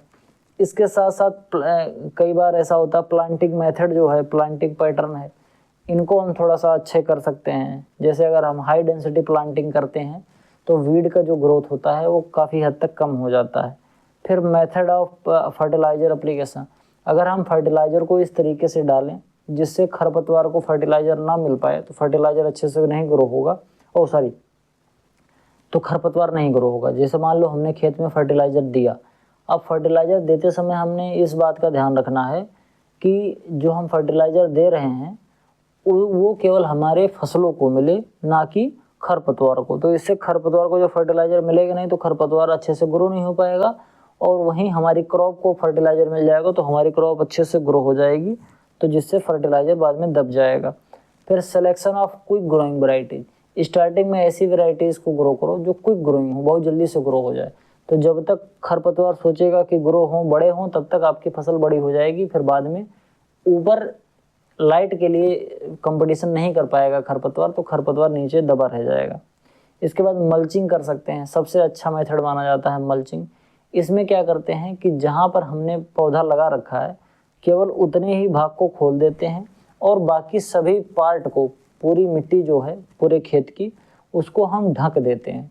चाहे वो ऑर्गेनिक मल्च से हम कर दें, यानी कि जैसे धान का पुआल है या हमारे फसलों का जो स्ट्रॉ बचा रहता है उसको हमने मिट्टी पे डाल दिया और ढक दिया मिट्टी को, तो खरपतवार नहीं उग पाएगा। या फिर हम पॉलीथीन, जैसे हम सब्जियों की जब खेती करते हैं तो पॉलीथीन की मल्चिंग कर देते हैं। जैसे आपने गोभी लगा रखा है, बैगन लगा रखा है, मिर्च लगा रखी है, टमाटर लगा रखा है, उसमें अगर आप मल्चिंग कर देते हैं तो उसके बहुत ढेर सारे फ़ायदे भी होते हैं। वो जब मल्चिंग चैप्टर पढ़ाएंगे तो आपको बताएंगे कि क्या क्या फ़ायदे होते हैं। अभी आप केवल इतना समझिए कि मल्चिंग का मतलब होता है कि पौधे को जैसे मान लो ये आपका खेत है, ठीक, अब यहाँ पर आपने पौधा लगा रखा है। अब इसके बाद ये जितना भी एरिया बच रहा है ये सभी एरिया को आप ढक दीजिए, अच्छे से ढक दो, और जहाँ जहाँ पौधा लग रखा है केवल उतना ही पार्ट बाहर हो, उसी को हम बोलते हैं मल्चिंग। तो इस मेथड से भी हम क्या करते हैं, इस मेथड से भी हम वीड को कंट्रोल कर सकते हैं। इसके बाद इरिगेशन मैनेजमेंट के थ्रू भी हम वीड को कंट्रोल कर सकते हैं। और सॉयल सोलराइजेशन, यानी कि मिट्टी को तेज़ धूप में, जब बहुत मई और जून में जब बहुत कस के धूप होती है, बहुत तेज़ी से धूप होती है, उस समय अगर मिट्टी को हम बिल्कुल धूप में सोलराइजेशन कर दें, कहने का मतलब अगर हम 2-3 बार जुताई कर दें जब बहुत तेज़ धूप होती है, तो बिल्कुल धूप की वजह से जो सीड होगा खरपतवार का वो डैमेज हो जाएगा, उसका जो एम्ब्रॉय है वो मर जाएगा, फिर बाद में वो जर्मिनेट नहीं हो पाएगा। इस तरीके से हम कंट्रोल कर सकते हैं। इसके बाद फिर केमिकल मेथड आता है। ये काफ़ी सस्ता मेथड होता है, काफ़ी आसान मेथड होता है, लेकिन ये हमारी फसलों के लिए और इसके प्रयोग के बाद जो हमारी फसलें पैदा होती हैं उन फसलों को जब हम लोग खाते हैं तो वो नुकसान करती हैं। तो ये मेथड है तो सस्ता, बहुत ज़्यादा यूज भी किया जाता है, लेकिन अब धीरे धीरे करके इसको कम करने का मेथड यूज किया जा रहा है कि कैसे इस केमिकल मेथड को हम कम कर लें। जैसे इसको कई तरीके के ऐसे केमिकल्स आते हैं, कई ऐसे हर्बिसाइड्स आते हैं जिनको हम अपने खेतों में डाल देते हैं तो हमारे जो खरपतवार हैं वो ख़त्म हो जाते हैं। ये आप यहाँ पर देख सकते हैं कि जैसे केमिकल वीड कंट्रोल है वो कब स्टार्ट हुआ था, जब एक इनऑर्गेनिक कॉपर साल्ट जिसको हम बोलते हैं CuSO4 यूज किया गया था किसको कंट्रोल करने के लिए, ब्रॉड लीफ वीट को। कहाँ पर, यूरोप में 1896 में। फिर 1896 में कंप्लीट हुआ, फिर 1900 से 1903 में हुआ, फिर सल्फ्यूरिक एसिड का भी हर्बिसाइड के रूप में यूज किया जाने लगा। उसके बाद फिर डाई नाइट्रो ऑर्थोक्रेसोल का यूज किया गया। उसके बाद 1932 में, फिर 1950 में ट्रायाजीन के नाम से एक दवाई उसका यूज किया गया। फिर ग्लाइफोसेट 1947 में आया, इसको सबको यूज किया गया। राउंड अप आया, एक नॉन सेलेक्टिव टाइप का वीड था। इन सब ढेर सारे ऐसे केमिकल्स का यूज करते गए जिनसे कि हम खरपतवार को कंट्रोल कर सकते। तो ये केमिकल मेथड भी होता है जिसमें हम हर्बिसाइड का उपयोग करके डालते हैं। लेकिन जब हम हर्बिसाइड का उपयोग करते हैं केमिकल मेथड से, जो हम वीड कंट्रोल करते हैं, तो उसकी कुछ लिमिटेशन होती हैं। ऐसा नहीं है कि हम हर फसल में हर केमिकल को डाल के सब कुछ नियंत्रित कर सकते हैं, उसकी कुछ लिमिटेशन होती है। जैसे लैक ऑफ एप्लीकेशन टेक्नोलॉजी, हमारे पास कई बार एप्लीकेशन टेक्नोलॉजीज़ की कमी होती है। कुछ ऐसे इंसेक्टिसाइड्स हैं, कुछ ऐसे हर्बिसाइड्स या वीडिसाइड हैं जो कि हम अपने फील्ड में अच्छे तरीके से डाल ही नहीं सकते। अगर हमने उसको डाला तो अच्छे तरीके से नहीं डाल पाएंगे तो हमारी जो क्रॉप है वो भी डैमेज हो जाएगी। खरपतवार तो जाएगा ही जाएगा, फसलों को भी लेके चला जाएगा। इसके साथ साथ बीट रेजिस्टेंट, कुछ ऐसे खरपतवार होते हैं जो कि एक हर्बिसाइड के प्रति रेजिस्टेंट हो जाते हैं, तो आप कितना भी हर्बिसाइड डाल दो उस खरपतवार पर कोई प्रभाव नहीं पड़ेगा। इसके साथ साथ हर्बिसाइड ड्रिफ्ट का मतलब ऐसा होता है movement of herbicide from the targeted area to non targeted area. जैसे मान लो आपने टारगेट किया कि ये हर्बिसाइड केवल इसको खराब करेगा, इस खरपतवार को डैमेज करेगा, लेकिन वो हर्बिसाइड आपकी फसलों को भी डैमेज करने लग गया, तो ये होता है हर्बिसाइड ड्रिफ्ट। इसके बाद when crop fails, no choice for succeeding crop fail हो जाती है। कई बार हमने खरपतवार को ख़त्म करने के लिए हर्बिसाइड डाला और हमारी फसल भी चौपट हो गई। केमिकल क्रॉप वॉर, क्रॉप में जब केमिकल पड़ता है, जैसे हमने खरपतवार को मारने के लिए, खरपतवार को डैमेज करने के लिए हमने खेत में केमिकल डाल दिया, तो ऐसा नहीं है कि जो केमिकल है वो केवल खरपतवार को नुकसान करेगा, वो हमारी मेन जो फसल है उसको भी नुकसान करता है। तो एक तरीके का वार हो जाता है फसलों पर और खरपतवार पर। तो क्योंकि खरपतवार उतना सह नहीं पाता तो खरपतवार नष्ट हो जाता है, लेकिन ऐसा नहीं है कि हमारी जो फसल है उसको कोई नुकसान नहीं पहुंचता, हमारी फसलों को भी थोड़ा नुकसान पहुंचता है। अधिकतर जो भारत के किसान हैं वो एक गलती करते हैं, इनको अगर बताया गया कि 2 ढक्कन यूज करना खरपतवार, तो वो 2 ढक्कन नहीं यूज करेंगे, उसकी जगह पे 3 यूज कर लेंगे। वो सोचते हैं कि अगर हम ज़्यादा डाल देंगे तो खरपतवार नष्ट हो जाएगा, लेकिन ऐसा नहीं होता है। जब आप ज़्यादा डाल दोगे तो आपकी फसलें भी नष्ट होने की संभावना बढ़ जाती है। फिर आगे बात करता है cost of few herbicide is high. कुछ ऐसे हर्बिसाइड्स हैं जिनकी कॉस्ट हाई है तो उसको हम अपने खेत में यूज भी नहीं कर सकते। कुछ ऐसा है पॉपुलेशन हैजार्ड्स, जैसे अगर कोई एक ऐसा खरपतवार है जो आपके खेत में बहुत ज़्यादा मात्रा में लगा हुआ है तो उसको हर्बिसाइड से कंट्रोल हम नहीं कर सकते, क्योंकि कुछ ही अमाउंट में हम हर्बिसाइड से भी कंट्रोल कर सकते हैं। कुछ लिमिटेशन है, ऐसा नहीं है कि आपके खेत में बहुत ढेर सारे खरपतवार लगे हैं और आपने हर्बिसाइड डाल दिया तो सब खत्म हो जाएंगे, ऐसा नहीं होता है। इसके बाद बात करेंगे हम बायोलॉजिकल कंट्रोल मेथड की। इसमें कुछ ऐसे बायोलॉजिकल एजेंट्स का यूज किया जाता है जो कि खरपतवार को डिस्ट्रॉय कर देते हैं, जैसे होस्ट स्पेसिफिक, कुछ ऐसे इंसेक्ट का यूज करेंगे जो कि उस खरपतवार को खा जाएंगे।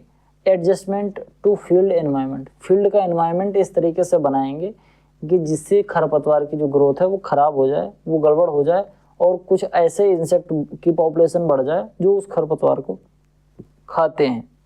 ईजी टू मल्टीप्लाई, ऐसे चीज़ें हम ऐसा फैक्टर लगाएं, ऐसी चीज़ें हम यूज करें जिससे कि वो जो इंसेक्ट हैं, जो वो बायोलॉजिकल एजेंट हैं, वो बहुत तेज़ी से बढ़ें। जैसे समझना, मान लो कि कोई एक खरपतवार है, उसमें अगर हम कोई एक ऐसा फंगस डाल पाएँ जिसकी वजह से वो फंगस जब लग जाए उस खरपतवार पे, तो वो खरपतवार उस फंगस की वजह से खराब हो जाए। तो वो जो फंगस एक तरीके का बायोलॉजिकल एजेंट है जो कि फसलों को खराब कर रहा है। दूसरा इमेजिन करो, मान लो कोई एक ऐसा इंसेक्ट है जो इंसेक्ट उस खरपतवार को खा जा रहा है, तो वो भी एक तरीके का बायोलॉजिकल एजेंट है। तो इनकी जो फीडिंग हैबिट है, इनकी जो किस तरीके से इनकी पॉपुलेशन को बढ़ाया जाए, इनके इन्वायरमेंट को कैसे सूटेबल बनाया जाए, और इनके होस्ट जो हैं वो स्पेसिफिक होस्ट किस तरीके से डेवलप करे जाएं, ये सभी चीज़ें हम ध्यान में रख के फिर एक बायो एजेंट को डेवलप करते हैं और उनको फिर यूज करते हैं। अब वो कौन कौन से तरीके के हो सकते हैं जो बायो एजेंट हैं, जैसे मैंने बताया इंसेक्ट हो सकता है, कोई प्लांट पैथोजन हो सकता है, जैसे मैंने बताया फंगस या यमेलो, या कोई एक ऐसा वायरस है जो केवल उस खरपतवार को खा रहा है, इस तरीके का हो सकता है। कई बार क्रॉप फिश हो सकता है, और कॉम्पिटिटिव प्लांट भी हम ग्रो कर सकते हैं। जैसे मान लो कि एक खरपतवार उगा हुआ है, अब हम जान रहे हैं कि इस खरपतवार को ख़त्म करने के लिए हमको कोई एक ऐसा प्लांट ग्रो कर देना चाहिए जो इस खरपतवार को अच्छे से खा जाए।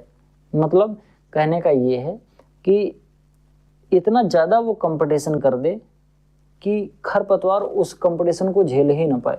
तो झेल नहीं पाएगा तो जो वीड है उसकी ग्रोथ खत्म हो जाएगी और धीरे धीरे वो उसकी पॉपुलेशन घट जाएगी। तो ये बायोलॉजिकल मेथड होता है। अब हम बात करते हैं इंटीग्रेटेड वीड मैनेजमेंट। इसका सबसे अच्छा मेथड इंटीग्रेटेड का मतलब होता है जिसमें 2 या 2 से अधिक मेथड का यूज किया जाता है।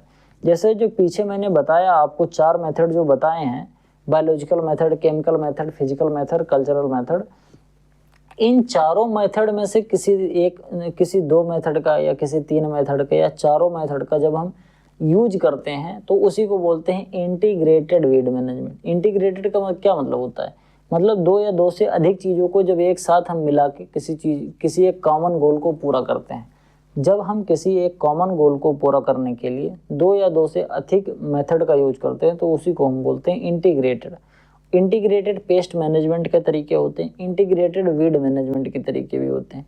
ये काफ़ी अच्छा इस वजह से माना जाता है क्योंकि अगर इंटीग्रेटेड वीड मैनेजमेंट हम यूज करेंगे तो इससे जो हर्बिसाइड का यूज है उसको हम कम कर पाएंगे। और हर्बिसाइड को यूज करने के बाद जो इसके रेजिडुअल इफेक्ट होते हैं, इसके बारे में मैंने बताया था कि रेजिडुअल इफेक्ट क्या होता है। तो हर्बिसाइड का जो रेजिडुअल इफेक्ट है, चाहे वो हमारी सॉइल हो, चाहे हमारे प्लांट हो, या उसमें जो ग्रेन में जो रेजिडुअल इफेक्ट जाता है जिसको फिर हम खाते हैं, हमको नुकसान पहुंचाता है, ये सभी चीज़ें, इन सभी चीज़ों से हम बच पाएंगे अगर हम इंटीग्रेटेड वीड मैनेजमेंट का उपयोग करके हर्बिसाइड का उपयोग घटा पाते हैं, यानी कि केमिकल जो मेथड है उसको हम रोक पाते हैं। इसके साथ साथ कई बार क्रॉपिंग इंटेंसिटी को अगर हम हाई कर देते हैं तो भी ये काफ़ी अच्छा माना जाता है। तो ये डिफरेंट तरीके से मेथड का हम यूज करते हैं, केमिकल मेथड को छोड़कर बाकी जो तीनों मेथड हैं उनको अच्छे से इंटीग्रेट करके हम यूज करेंगे तो हमारा जो वीड है वो क्या होगा कि धीरे धीरे उसकी पॉपुलेशन घट जाएगी और हमारी जो फील्ड है वो वीड फ्री हो जाएगी। आगे हम बात करते हैं हर्बिसाइड की क्लासिफिकेशन की। हर्बिसाइड का जो क्लासिफिकेशन है वो 5 तरीके से होता है। एक तो है सेलेक्टिविटी, एक होता है मोड ऑफ एक्शन, एक होता है टाइम ऑफ एप्लीकेशन, एक होता है केमिकल ग्रुप और एक होता है मैकेनिज्म ऑफ एक्शन। बात करते हैं सेलेक्टिविटी में, 2 तरीके का होता है, एक तो होता है सेलेक्टिव हर्बिसाइड और एक होता है नॉन सेलेक्टिव हर्बिसाइड। तो नॉन सेलेक्टिव हर्बिसाइड ऐसा होता है, ये all plant life in treated area, ध्यान से समझना, ये ऐसे हर्बिसाइड होते हैं जब इनको हम किसी भी फील्ड में डालते हैं तो ये नहीं सोचते कि ये खरपतवार है और ये क्रॉप है, यानी कि जिस भी प्लांट पे ये पड़ जाएगा उसको ये सुखा देगा, उसको डैमेज कर देगा। इसी को हम बोलते हैं नॉन सेलेक्टिव। ये कोई सिलेक्शन नहीं करता है, जिसके ऊपर पड़ जाएगा उसी को खराब कर देगा, उसी को डिस्ट्रॉय कर देगा। जिससे राउंड अप आती है, राउंड अप दवा जो आती है, अगर इसको आपने अपने खेत में डाल दिया तो जितने खरपतवार हैं वो भी खत्म हो जाएंगे, आपकी जो फसल है वो भी खत्म हो जाएगी। तो इसी को हम बोलते हैं राउंड अप, यानी कि नॉन सेलेक्टिव हर्बिसाइड। ये कोई सिलेक्शन नहीं करते, जिसके ऊपर पड़ जाएंगे किसी भी प्लांट के ऊपर, ऑल प्लांट लाइफ, सबको ये डैमेज कर देंगे। दूसरा होता है सिलेक्टिव हर्बिसाइड। ये कुछ सिलेक्टेड जो प्लांट्स होते हैं उनको डैमेज करते हैं। जैसे कुछ चौड़ी पत्ती वाले खरपतवार आते हैं, कुछ सकरी पत्ती वाले खरपतवार आते हैं। जैसे अगर हम चौड़ी पत्ती वाला खरपतवार डालेंगे तो उसमें क्या होगा, चौड़ी पत्ती वाला खरपतवार नासी डालेंगे, यानी कि ब्रॉड लीफ हर्बिसाइड जो आता है उसको जब डालेंगे तो वो केवल चौड़ी पत्ती वाले जो खरपतवार हैं केवल उन्हीं को डैमेज करेगा, उन्हीं को डिस्ट्रॉय करेगा। जो सकरी पत्ती वाले खरपतवार हैं उनके ऊपर कोई प्रभाव नहीं पड़ेगा और जो हमारी फसल है उस पर भी कोई प्रभाव नहीं पड़ेगा। इसी तरीके से जो सकरी पत्ती वाला खरपतवार है उसको डैमेज करने के लिए दूसरा हर्बिसाइड आता है, उसको जब यूज करेंगे तो केवल जो सकरी पत्ते वाले खरपतवार हैं वो डैमेज होंगे। जैसे 2,4-D जो है वो ब्रॉड लीफ को कंट्रोल करने के लिए यूज किए जाते हैं, यानी कि जो चौड़ी पत्ती वाले खरपतवार हैं उनको कम करने के लिए 2,4-D नाम की एक हर्बिसाइड आती है, उसका यूज करेंगे तो चौड़ी पत्ती वाले जितने खरपतवार हैं वो खत्म हो जाते हैं, लेकिन सकरी पत्ती को नहीं खत्म करेगा और हमारी फसलों को नहीं खत्म करेगा। यानी कि एक सिलेक्टेड ग्रुप ऑफ जो हर्बिसाइड, एक सिलेक्टेड ग्रुप ऑफ जो वीड्स होते हैं उन्हीं को डैमेज करेगा। ऐसे वीड जिनकी पत्तियां चौड़ी हैं केवल उन्हीं को ये डैमेज करेगा। ठीक, तो इसी वजह से ये इसको कहा जाता है सिलेक्टिव हर्बिसाइड। तो ये सिलेक्टिविटी के हिसाब से हर्बिसाइड का क्लासिफिकेशन हो गया। दूसरा होता है mode of action. Mode of action में क्या होता है, कॉन्टेक्ट हर्बिसाइड। ये ऐसे हर्बिसाइड्स होते हैं ये जिस एरिया पर टच करेंगे, यानी जो भी एरिया इनके कांटेक्ट में आएगा उसको ये डैमेज कर देंगे। अगर पत्ती कांटेक्ट में आएगी तो पत्ती को डैमेज कर देंगे, स्टेम कांटेक्ट में आएगा तो स्टेम को डैमेज कर देंगे, अगर रूट कांटेक्ट में आया तो रूट को डैमेज कर देंगे। ठीक, जैसे ये एक तरीके के नॉन सेलेक्टिव होते हैं, जैसे कि ग्रामोक्सोक्स जिसको पैराक्वाट बोलते हैं, ये किल एनी ग्रीन प्लांट मटेरियल।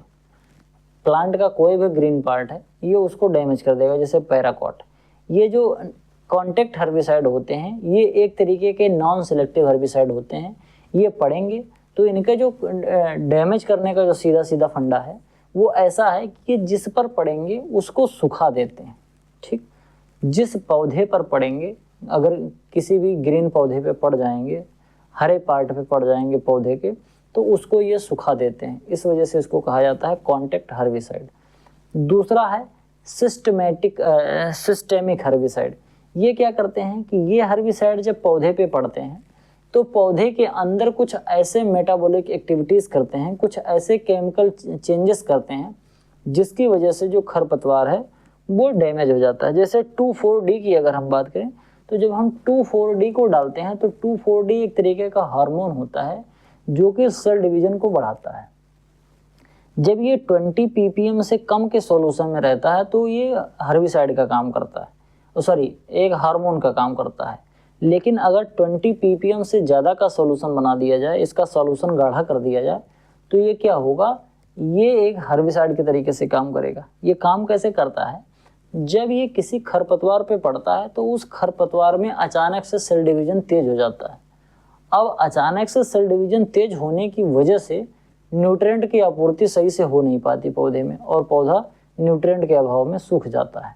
तो ये एक तरीके का सिस्टम ये प्रोड्यूस करता है, पौधे में अंदर जाएगा, फिर पौधे में कुछ ऐसे चेंजेस कर देगा जिसको पौधा रिटेन नहीं कर पाएगा, पौधा उसको समझ नहीं पाएगा और उसके अंदर जो अचानक से जो ये परिवर्तन हो रहा है इस वजह से वो मर जाएगा। जैसे ऐसे समझो कि मान लो आपको कोई एक ऐसी दवा हम खिला दें, उस दवा को खाने के बाद आपको एकाएक बहुत तेज भूख लग जाए, तो आपको एकाएक इतनी तेज भूख लग जाए कि वो बिल्कुल बर्दाश्त से बाहर हो जाए और आपके पास खाना ना हो, तो आप भूख से ही मर जाओगे। इस तरीके से होता है सिस्टेमिक हर्बिसाइड। आगे बात करते हैं सॉइल स्टिलेंट। ये इस तरीके के केमिकल होते हैं जो कि प्रिवेंट करते हैं प्लांट की लाइफ को व्हेन प्रेजेंट इन सॉइल। जब ये सॉइल में मिले रहते हैं तो ये क्या करते हैं कि जो कोई खरपतवार उगने को होता है तो उसी को ये डैमेज कर देते हैं। इसमें क्या होता है कि जब हम अपने फसल की बुआई करते हैं, फसल की बुआई से पहले ही जब हम field preparation, seed bed preparation कर रहे होते हैं, उसी समय इस तरीके के हर्बिसाइड को मिट्टी में मिला देते हैं।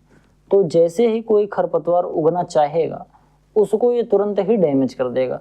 तो चाहे मिट्टी में मिला दो, तो ये 3 तरीके के हो गए। सेलेक्टिविटी के कितने तरीके के, 3 तरीके की। एक तो नॉन सेलेक्टिव हो गया और एक हो गया ना, 3 तरीका मैंने कौन कौन सा बताया। एक तो मोड ऑफ एक्शन के हिसाब से 3 हो गया। एक तो कॉन्टेक्ट हर्बिसाइड, जो भी ग्रीन पार्ट इसके कॉन्टेक्ट में आएगा उसको मार देगा। इसके साथ साथ सिस्टेमिक हर्बिसाइड, ये पौधे के अंदर जाता है, यानी खरपतवार के अंदर जाएगा उसके सिस्टम में थोड़ा सा परिवर्तन करेगा और उसको डैमेज करेगा। इसके बाद सॉइल स्टिलेंट, ये सॉइल के अंदर मिल जाएगा और सॉइल को ऐसा बना देगा कि उसमें कोई खरपतवार उग ही ना पाए। अगर कोई खरपतवार जर्मिनेट भी करेगा तो जैसे जर्मिनेशन होगा तैसे तुरंत उसको डैमेज कर देगा। फिर आगे बात करते हैं टाइम ऑफ एप्लीकेशन, जैसे प्री प्लांट सॉइल इनकॉर्पोरेटेड, जब हम फील्ड प्रिपेयर कर रहे होते हैं उसी समय इसको डाल देते हैं। तो आपका जो ये होता है सॉइल स्टेलाइन टाइप के हर्बिसाइड, उनको हम कब यूज करते हैं, उनको यूज करते हैं प्री प्लांट सॉइल इनकॉर्पोरेटेड, जब हम पौधे की सोइंग या ट्रांसप्लांटिंग करते हैं उससे पहले ही हम इसको मिट्टी में मिला देते हैं। आगे बात करते हैं प्री इमरजेंस, ये ऐसे हर्बिसाइड होते हैं जो खरपतवार निकलने से पहले डालते हैं, यानी कि सीड बेड प्रिपेयर हो गया, सोइंग कर दिया, सोइंग के बाद डालेंगे। जैसे प्री इमरजेंस में सबसे अच्छा जो आपको एग्जाम्पल मिलेगा वो मिलेगा धान में। धान की ट्रांसप्लांटिंग कर दिए और ट्रांसप्लांटिंग करने के 24 घंटे के अंदर अंदर हमने उसमें हर्बिसाइड डाल दिया। जैसे मचेटी जो होता है ब्यूटाक्लोर नाम से, मचेटी नाम से आता है, ब्यूटाक्लोर उसका केमिकल नाम होता है, ट्रेडिशनल नाम उसका जो ट्रेड नेम होता है वो मचेटी आता है। वो क्या करते हैं कि अपने खेत में हम डाल देते हैं। अब क्योंकि हमने ट्रांसप्लांटिंग कर रखी है धान की 24 घंटे हुए हैं, तो 24 घंटे के अंदर खरपतवार तो उसमें उग नहीं जाएगा, तो खरपतवार उगने से पहले ही हम दवा डाल दे रहे हैं। ये भी खरपतवार डालने से पहले ही दवा डाल रहे हैं, खरपतवार उगने से पहले ही डाल रहे हैं। लेकिन इसमें क्या हो रहा है कि इसमें फसल की बुआई से पहले डाल रहे हैं। ये फसल की बुआई से पहले है, यानी कि फसल भी नहीं है इसमें खेत में और खरपतवार भी नहीं है, उस कंडीशन में डाल रहे हैं। इसमें फसल तो है लेकिन खरपतवार नहीं अभी उगा है। और एक है पोस्ट इमरजेंस, यानी कि फसल भी है, खरपतवार उग भी गया है। जब खरपतवार उग गया है उसको हम किस तरीके से डैमेज करें, उस खरपतवार को कैसे नष्ट करें, उसके लिए पोस्ट इमरजेंस टाइप की हर्बिसाइड आती है। बात करते हैं herbicide type pre plant incorporated, यानी जो सॉइल में हम अप्लाई करते हैं। इसके एडवांटेज क्या हो, जैसे अभी 3 मैंने बताया, अभी तीनों अलग अलग ध्यान से समझते हैं। इसके एडवांटेज क्या होते हैं। पहला तो early control of weed, minimize competition, बहुत ही अर्ली स्टेज में ये खरपतवार को नष्ट कर देगा। जैसे मिट्टी में केमिकल पड़ा हुआ है, अब जैसे मिट्टी में कोई भी सीड जो होगा खरपतवार का, जैसे ही जर्मिनेट करेगा उसका जैसे मुंह खुलेगा, यानी कि उसमें जैसे भी जड़ या तना बनना स्टार्ट होगा, तुरंत ही जैसे जर्मिनेशन होके आँख निकलेगी, तुरंत उसी आँख को डैमेज कर देगा। जैसे जब चने को हम भिगो के रखते हैं तो वो अंकुरित हो जाता है, तो जैसे अंकुरण होगा खरपतवार के जो सीड होते हैं उनका, वो तुरंत उसी अंकुरण को ही डैमेज कर देगा। तो इस तरीके से पौधा बड़ा ही नहीं हो पाएगा, कोई कंपटीशन भी नहीं दे पाएगा और कंट्रोल हो जाएगा। Weed are control where wet और windy weather after emergence can delay spraying. इसको हम तब यूज करते हैं जब हम प्री इमरजेंस वाली चीज़ें नहीं यूज कर सकते या फिर स्प्रे वाली चीज़ें नहीं यूज कर सकते। इसके साथ साथ work load is distributed, work load distribute हो जाता है। कहने का मतलब ये है कि खड़ी फसल में जब हम हर्बिसाइड डालते हैं तो हमको ज़्यादा मेहनत करनी पड़ती है, पहले हम डाल देंगे तो थोड़ा सा काम पहले भी हो जाता है। इसके बाद कुछ इसके डिसएडवांटेज हैं, जैसे perennial weed are generally not control. जो पैरानियल वीड जो बहुवर्षीय खरपतवार होते हैं ये इस मेथड से कंट्रोल नहीं हो सकते। Less effective under dry and cold condition, अगर ड्राई या फिर कोल्ड सॉइल है उस कंडीशन में इस तरीके का जो मेथड होता है, मिट्टी में जो खरपतवार, मिट्टी में जो दवा मिला देते हैं खरपतवार को मारने के लिए, वो उतना ज़्यादा अच्छा मेथड नहीं माना जाता है। कहाँ पर, जहाँ पर सूखा होता है या फिर ठंडे वाले क्षेत्र में।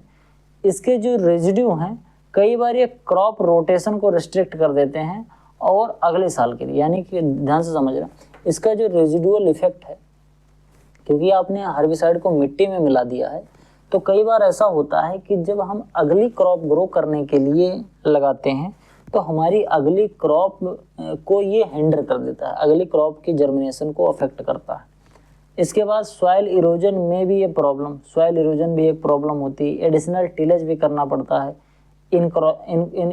इसको मिलाने के लिए। जैसे मान लो आपने खरपतवार हटाने के लिए हर्बिसाइड डाल दिया, अब मिट्टी में मिलाना है तो आपको एक एक्स्ट्रा टिलेज करना पड़ेगा। ठीक, आगे बात करते हैं herbicide type pre emergence incorporated, यानी कि खरपतवार निकलने से पहले डालना पड़ रहा है।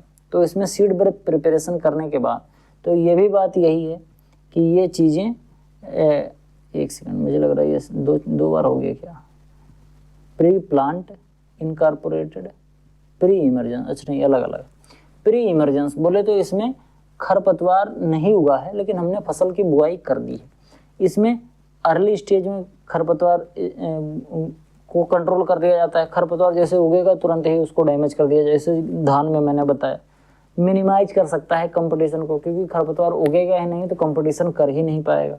Weed are control where wet और windy weather after emergence can delay spraying. ये भी वही चीज़ है जो अभी मैंने इससे पहले वाले में बताया था। इसके डिसएडवांटेज की अगर हम बात करें तो लेस इफेक्टिव होता है ड्राई और कोल्ड कंडीशन में। पेरेनियल वीड जो होते हैं वो ज़्यादा इससे कंट्रोल नहीं हो सकते। सैंडी सॉइल या हैवी रेन में leach the herbicide down in the germinating crop and causes injury. जो जर्मिनेशन वाली जो क्रॉप होती है, जैसे हमारी क्रॉप को जर्मिनेट कर रही है, उस कंडीशन में अगर पानी बरस गया या खेत में पानी भर गया तो हर्बिसाइड हमारा लीच डाउन होगा और नीचे जो हमारा सीड जर्मिनेट हो रहा है उस पर पहुंच जाएगा, तो वहाँ भी हमारे जो खरपतवार हमारा जो सीड है उसको भी डैमेज ये कर देता है। इसके साथ साथ जब वेट और windy condition after seedling can delay application until crop emergence and prevent herbicide application. ये भी चीज़ हो सकती है। प्लांटिंग में भी slow down by combining planting and herbicide application. अगर ये दोनों एक साथ करेंगे तो कई बार ऐसा होता है कि प्लांटिंग थोड़ा लेट हो जाता है, क्योंकि आपने हर्बिसाइड को मिट्टी में मिला दिया है। अगर तुरंत ही आप उसमें प्लांटिंग भी कर रहे हैं तो ये भी पॉसिबल है कि आपका प्लांट ज़्यादा डैमेज हो जाए। इस वजह से हर्बिसाइड डालने के कुछ दिन बाद तब हम प्लांटिंग करते हैं, 1-2 दिन बाद, जिससे कि थोड़ा सा टाइम लगता है। फिर इसके बाद रेजिड्यू में restrict crop competition for following year. मतलब ये फॉलोइंग ईयर में जो हम अपनी क्रॉप ग्रो करेंगे उसमें ये जो हर्बिसाइड होगा ये नुकसान कर सकता है। फिर बात करते हैं पोस्ट इमरजेंस का एडवांटेज क्या होता है। Type and density of weed can be seen before herbicide application. जब हम हर्बिसाइड का एप्लीकेशन कर रहे हैं उससे पहले हमको ये जनरल आइडिया हो जाता है कि क्रॉप कितनी बड़ी है, ये खरपतवार कितना है, कितना बड़ा है, खरपतवार को मारने के लिए कितना डोज का इस्तेमाल किया जा सकता है। ये सब चीज़ें हम देख के करते हैं। Soil texture did not directly affected herbicide choose और परफॉर्मेंस। इसका जो हर्बिसाइड का जो एप्लीकेशन होता है पोस्ट इमरजेंस वाले का, इसका सॉइल पर कोई ज़्यादा प्रभाव नहीं पड़ता, क्योंकि ये फोलिएज स्प्रे किया जाता है, ये खड़ी फसल में डाला जाता है और खरपतवार और फसलों पर पड़ता है तो मिट्टी इससे सुरक्षित रहती है। Moisture has little influence. इस पे जो मॉइस्चर का प्रभाव है वो काफ़ी कम पड़ता है। जैसे मैंने बताया कि जो ड्राई है या इस तरीके का है तो वो उसमें थोड़ा सा कम इफेक्टिव होगा, लेकिन इसमें कोई ऐसा प्रभाव नहीं होता है। Few post emergence herbicide leave A soil residue which all restrict subsequent cropping rotation. कहने का मतलब केवल कुछ ऐसे पोस्ट इमरजेंस हर्बिसाइड हैं जिनका सॉइल में रेजिड्यू देखने को मिलता है, बाकी अधिकतर जो होते हैं उनका सॉइल पर कोई ज़्यादा प्रभाव देखने को नहीं मिलता है। Incorporation tillage is not require. मिट्टी में मिलाने के लिए कोई ज़रूरत नहीं होती है, क्योंकि इस हर्बिसाइड को मिट्टी में डाला ही नहीं जाता है। Top growth control of several perennial weed is possible.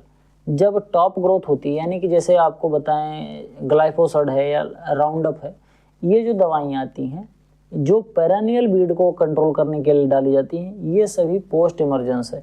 यानी कि पेरेनियल जो बहुवर्षीय खरपतवार हैं, जो बड़े बड़े खरपतवार होते हैं, इनको कंट्रोल करने का जो इफेक्टिव तरीका है वो है पोस्ट इमरजेंसी। यानी कि जब खरपतवार उग गया हो, अच्छे से ग्रो कर रहा हो, उस समय जब आप डालोगे तो ही इसको कंट्रोल कर सकते हैं, बाकी उन दोनों मेथड से इसको कंट्रोल नहीं कर सकते। इसके कुछ डिसएडवांटेज भी हैं जिसको आप पढ़ लो और आसानी से समझ लो। आगे बढ़ते हैं। Based on chemical group. Chemical group के आधार पर कौन कौन से हैं इसमें आप ध्यान से पढ़ लेना। इसमें इंपॉर्टेंट कौन कौन से मैं बता दे रहा हूँ। एक तो एमाइड आता है जिसमें एलाक्लोर, ब्यूटाक्लोर, इसके बाद प्रोपोकोइल्स या मेटाक्लोर, ये सब जो दवाएं आती हैं। इसके बाद जो आपका ये है बेंजोइक जो ग्रुप है। इसके बाद आपका ये बाई प्राइडिलियम जिसमें डाइकाट और पैराकॉट आता है, ये याद कर लेना। और इसके बाद ये आपका जो आता है फेनॉक्सी एसिड जिसमें 2,4-D, 2,4,5-T, MCPA, ये सभी जो दवाएं हैं ये काफ़ी ज़्यादा इम्पॉर्टेंट है। ये सभी चीज़ें आप ज़रूर याद कर लीजिएगा। बाकी ये सब देख लो और देख के याद कर लो। बाकी जब हम आपको क्रॉप पढ़ाएंगे तो क्रॉप में जो वीड आते हैं उनको किस तरीके से मैनेज किया जाए उसमें बताएंगे, तो आप ये चीज़ें ज़्यादा अच्छे से याद कर पाएंगे। बाकी जो कुछ इम्पॉर्टेंट हैं, जैसे मैंने यहाँ पर जो टिक लगा रखा है ये काफ़ी ज़्यादा इम्पॉर्टेंट है, ये याद कर लेना। इसके बाद फिर ये है जैसे ट्रायाजीन्स है, जिसमें एट्राजीन आता है, सीमाजीन आता है, ये सभी जो दवाएं हैं हर्बिसाइड्स हैं ये काफ़ी ज़्यादा इम्पॉर्टेंट है। इसके साथ साथ फिर अगर हम अगले स्लाइड में बात करें तो केवल यही ज़्यादातर जो हैं वो ज़्यादा इम्पॉर्टेंट है। अगर इसमें हम बात करें तो इसमें आपको कोई एक ऐसी दवा नहीं हमको दिख रही जो ज़्यादा इम्पॉर्टेंट हो। उसमें जो ज़्यादा था वो उसमें जो इम्पॉर्टेंट है उसमें मैंने टिक लगा दिया। जैसे आपका ये वाला है 12 नंबर, 11 नंबर, और इसके साथ साथ आपको ये है 5 नंबर, 4 नंबर, और ये 3 नंबर और 2 नंबर। ये सब जो दवाएं हैं ये 1 नंबर, ये डेलापॉन भी है, इसमें डेलापॉन भी एक अच्छी हर्बिसाइड मानी जाती है। तो ये जो कुछ मैंने टिक लगाए हैं इनको आप ज़रूर याद कर लेना। यही कुछ सिलेक्टिव हर्बिसाइड्स हैं, मतलब सिलेक्टेड हर्बिसाइड हैं। उस तरीके वाला सिलेक्टिव और नॉन सिलेक्टिव नहीं, मतलब इसमें से कुछ यही चुने हुए हर्बिसाइड हैं जो अधिकतर क्रॉप में यूज करे जाते हैं। आगे बात करते हैं, ये कुछ और दिए गए हैं, इसको भी आप देख लीजिएगा। बहुत ज़्यादा इंपॉर्टेंट तो नहीं है लेकिन आप एक बार देख लेना, ये केमिकल ग्रुप के आधार पर है। अब हम आगे बात करेंगे हर्बिसाइड सिलेक्टिविटी के बारे में। It is the phenomena by which in a given mixed crop stand some species weed are preferably controlled while other crops remain unaffected or marginally affected when a herbicide is applied to them। ध्यान से समझना, जैसे मैंने बताया कि कोई भी herbicide selective है तो वो ऐसा नहीं है कि वो केवल और केवल खरपतवार को ही नष्ट करेगा। वो सेलेक्टिव है लेकिन उसके कुछ लिमिटेशंस भी हैं। जैसे मैंने अगर बोल दिया कि ये हर्बिसाइड को आपके खेत में केवल आपको 2 ढक्कन आपको इस हर्बिसाइड का यूज करना है। अगर आपने उस 2 ढक्कन की जगह पे 3 ढक्कन यूज कर लिया तो आपकी जो फसल है वो भी खराब हो जाएगी। ऐसा क्यों होता है? ऐसा होता है हर्बिसाइड की सिलेक्टिविटी की वजह से। अब इसको हर्बिसाइड की जो सिलेक्टिविटी है उसको निकालने का एक इंडेक्स होता है जिसको हम सिलेक्टिविटी इंडेक्स बोलते हैं। उसमें समझना maximum dose of herbicide tolerate by crop, यानी कि जो हम क्रॉप ग्रो कर रहे हैं, जो हमारी मेन फसल है, वो मैक्सिमम कितना डोज हर्बिसाइड का अपने पास कंट्रोल कर सकती है, टॉलरेट कर सकती है। जैसे मान लो कि जब हम खरपतवार को नष्ट करने के लिए कोई हर्बिसाइड डालते हैं तो उस हर्बिसाइड का खरपतवार पे भी फर्क पड़ता है और हमारी फसलों पर भी फर्क पड़ता है। हाँ, कई बार ऐसा होता है कि हमारी फसलों पर फर्क कम पड़ेगा और जो खरपतवार है उन पे ज़्यादा पड़ेगा। तो मैक्सिमम डोज मतलब ज़्यादा से ज़्यादा कितना डोज हम डाल दें जो हमारी फसल टॉलरेट कर जाए, उससे ज़्यादा नहीं होना। जैसे मान लो अगर हमने कहा कि 3 ढक्कन, यानी कि अगर चौथा ढक्कन आपने डाल दिया दवा तो चौथा ढक्कन वो मैक्सिमम जो लिमिट है वो क्रॉस कर जाएगी तो आपकी जो फसल है वो भी नष्ट हो जाएगी। तो ये चीज़ तो हो गई। तो ये 3 तो मैंने ऊपर रख दिया। Minimum dose of herbicide required to control a weed. अब वीड को कंट्रोल करने के लिए मिनिमम डोज कितना है, मैंने मान लिया कि मान लो 1 ढक्कन है, इसी को डिवाइड कर देंगे तो कितना आएगा, 3 आएगा। यही चीज़ जब 2 से ज़्यादा होनी चाहिए, 2 से लेस देन 2 से कम होनी चाहिए। अगर ये 2 से कम है तो यानी कि ये अच्छा माना जा रहा है। यानी कि अगर मान लो ऊपर 4 है और नीचे 2 है, इसको हम काट देंगे तो 2 आ गया, ठीक। तो ये अच्छा माना जाएगा।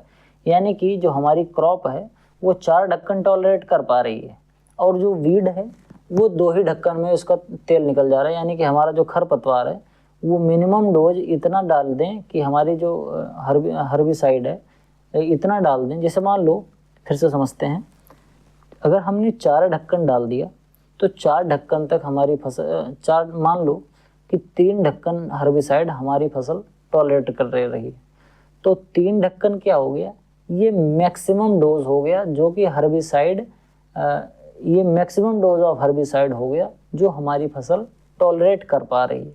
3 से ज़्यादा अगर हमने डाल दिया तो हमारी फसल खराब हो जाएगी। और minimum dose of herbicide required to control of weed, weed को कंट्रोल करने के लिए मिनिमम कितनी डोज हम डाल दें। तो जैसे मान लो 1 ढक्कन आ गया, 1 ढक्कन और 3 ढक्कन, यानी 3 से ज़्यादा नहीं, 1 से कम नहीं। तो यही चीज़ जब इनका रेशियो 2 के आसपास हो, 2 से कम हो, तो हम ये मानेंगे कि ये अच्छा है, इसको हम डाल सकते हैं, इतनी ही मात्रा यूज करते हैं। हर्बिसाइड की जब हम सिलेक्टिविटी का बनाते हैं, यानी कि जब हम हर्बिसाइड का डोज निर्धारित करने के लिए बात करते हैं, तो यही फॉर्मूला यूज किया जाता है कि मैक्सिमम कितना हर्बिसाइड हमारी फसल टॉलरेट कर पाएगी और कम से कम कितना हम खरपतवार को दें जिससे खरपतवार नष्ट हो जाए। इसी का जो रेशियो होता है उसी को हम बोलते हैं सिलेक्टिविटी इंडेक्स। ये वही चीज़ होता है कि जब हमारी फसल सुरक्षित रहती है और खरपतवार नष्ट हो जाते हैं। बात करते हैं फंडामेंटल प्रिंसिपल्स ऑफ सेलेक्टिविटी का। जो सेलेक्टिविटी का फंडामेंटल प्रिंसिपल है वो कैसा है, जैसे डिफरेंशियल, जैसे जब हम कोई हर्बिसाइड अपनी फसल में डालते हैं तो वो खरपतवार को किस तरीके से डैमेज कर रही है, वो कई तरीके का होता है। जैसे डिफरेंशियल एब्जॉर्बेशन, मान लो हमने जो खरपतवार को नष्ट करने के लिए जो हर्बिसाइड डाला है वो हर्बिसाइड पौधा कम एब्जॉर्ब कर पा रहा है, पौधे का मतलब हमारी क्रॉप कम एब्जॉर्ब कर पा रही है, और हर्बिसाइड ज़्यादा एब्जॉर्ब कर रहा है। तो जो ज़्यादा एब्जॉर्ब करेगा उसके अंदर जहर ज़्यादा चला जाएगा। हर्बिसाइड एक तरीके का जहर ही तो है। अब पौधा, क्योंकि हमारी क्रॉप कम एब्जॉर्ब कर रही थी तो उसके अंदर कम जहर गया तो उसको कोई फर्क नहीं पड़ा, लेकिन जो खरपतवार है वो ज़्यादा एब्जॉर्ब कर रहा था तो उसके अंदर ज़्यादा जहर चला गया और वो मर गया। तो हर्बिसाइड से हमने वीड को कंट्रोल कर लिया। ये पहला तरीका हो गया। दूसरा है डिफरेंशियल ट्रांसलोकेशन। मान लो कि पौधे ने एब्जॉर्ब किया लेकिन पौधे के अंदर उसका जो जहर का मूवमेंट है, हर्बिसाइड का जो मूवमेंट है वो अच्छा नहीं है, तो जड़ से वो दूसरी जगह पर जाने में देर लगाएगा या नहीं पहुंच पाएगा, तो हमारा पौधा सुरक्षित हो जाएगा।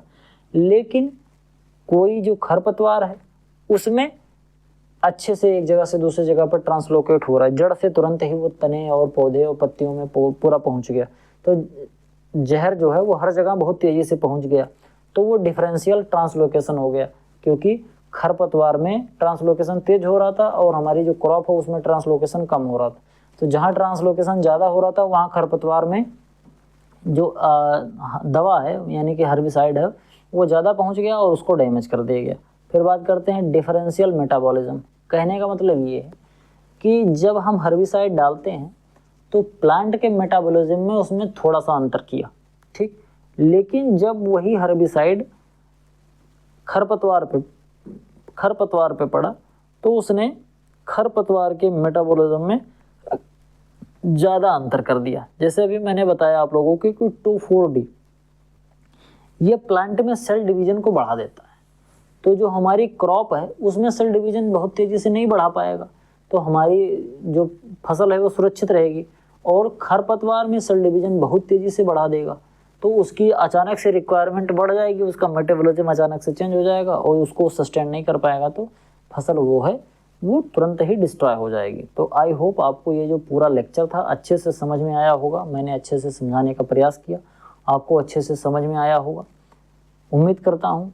अगर आपको वीडियो पसंद आया हो तो वीडियो को लाइक करें, चैनल पर पहली बार आए हैं तो चैनल को सब्सक्राइब करें। आपके जो भी सुझाव हैं कमेंट बॉक्स में ज़रूर लिखें। मिलते हैं किसी दूसरी वीडियो में। हाँ, उसके बाद मैं एक चीज़ और कहना चाहता हूँ कि अगर आप चाहते हैं कि आपको बीएससी फर्स्ट सेमेस्टर का सिलेबस अच्छे से पढ़ने को मिल जाए तो आप 500 रुपये पे करके हमारा जो पूरा सिलेबस है वो पढ़ सकते हैं। मिलते हैं किसी दूसरी वीडियो में, तब तक के लिए इजाज़त दीजिए। धन्यवाद।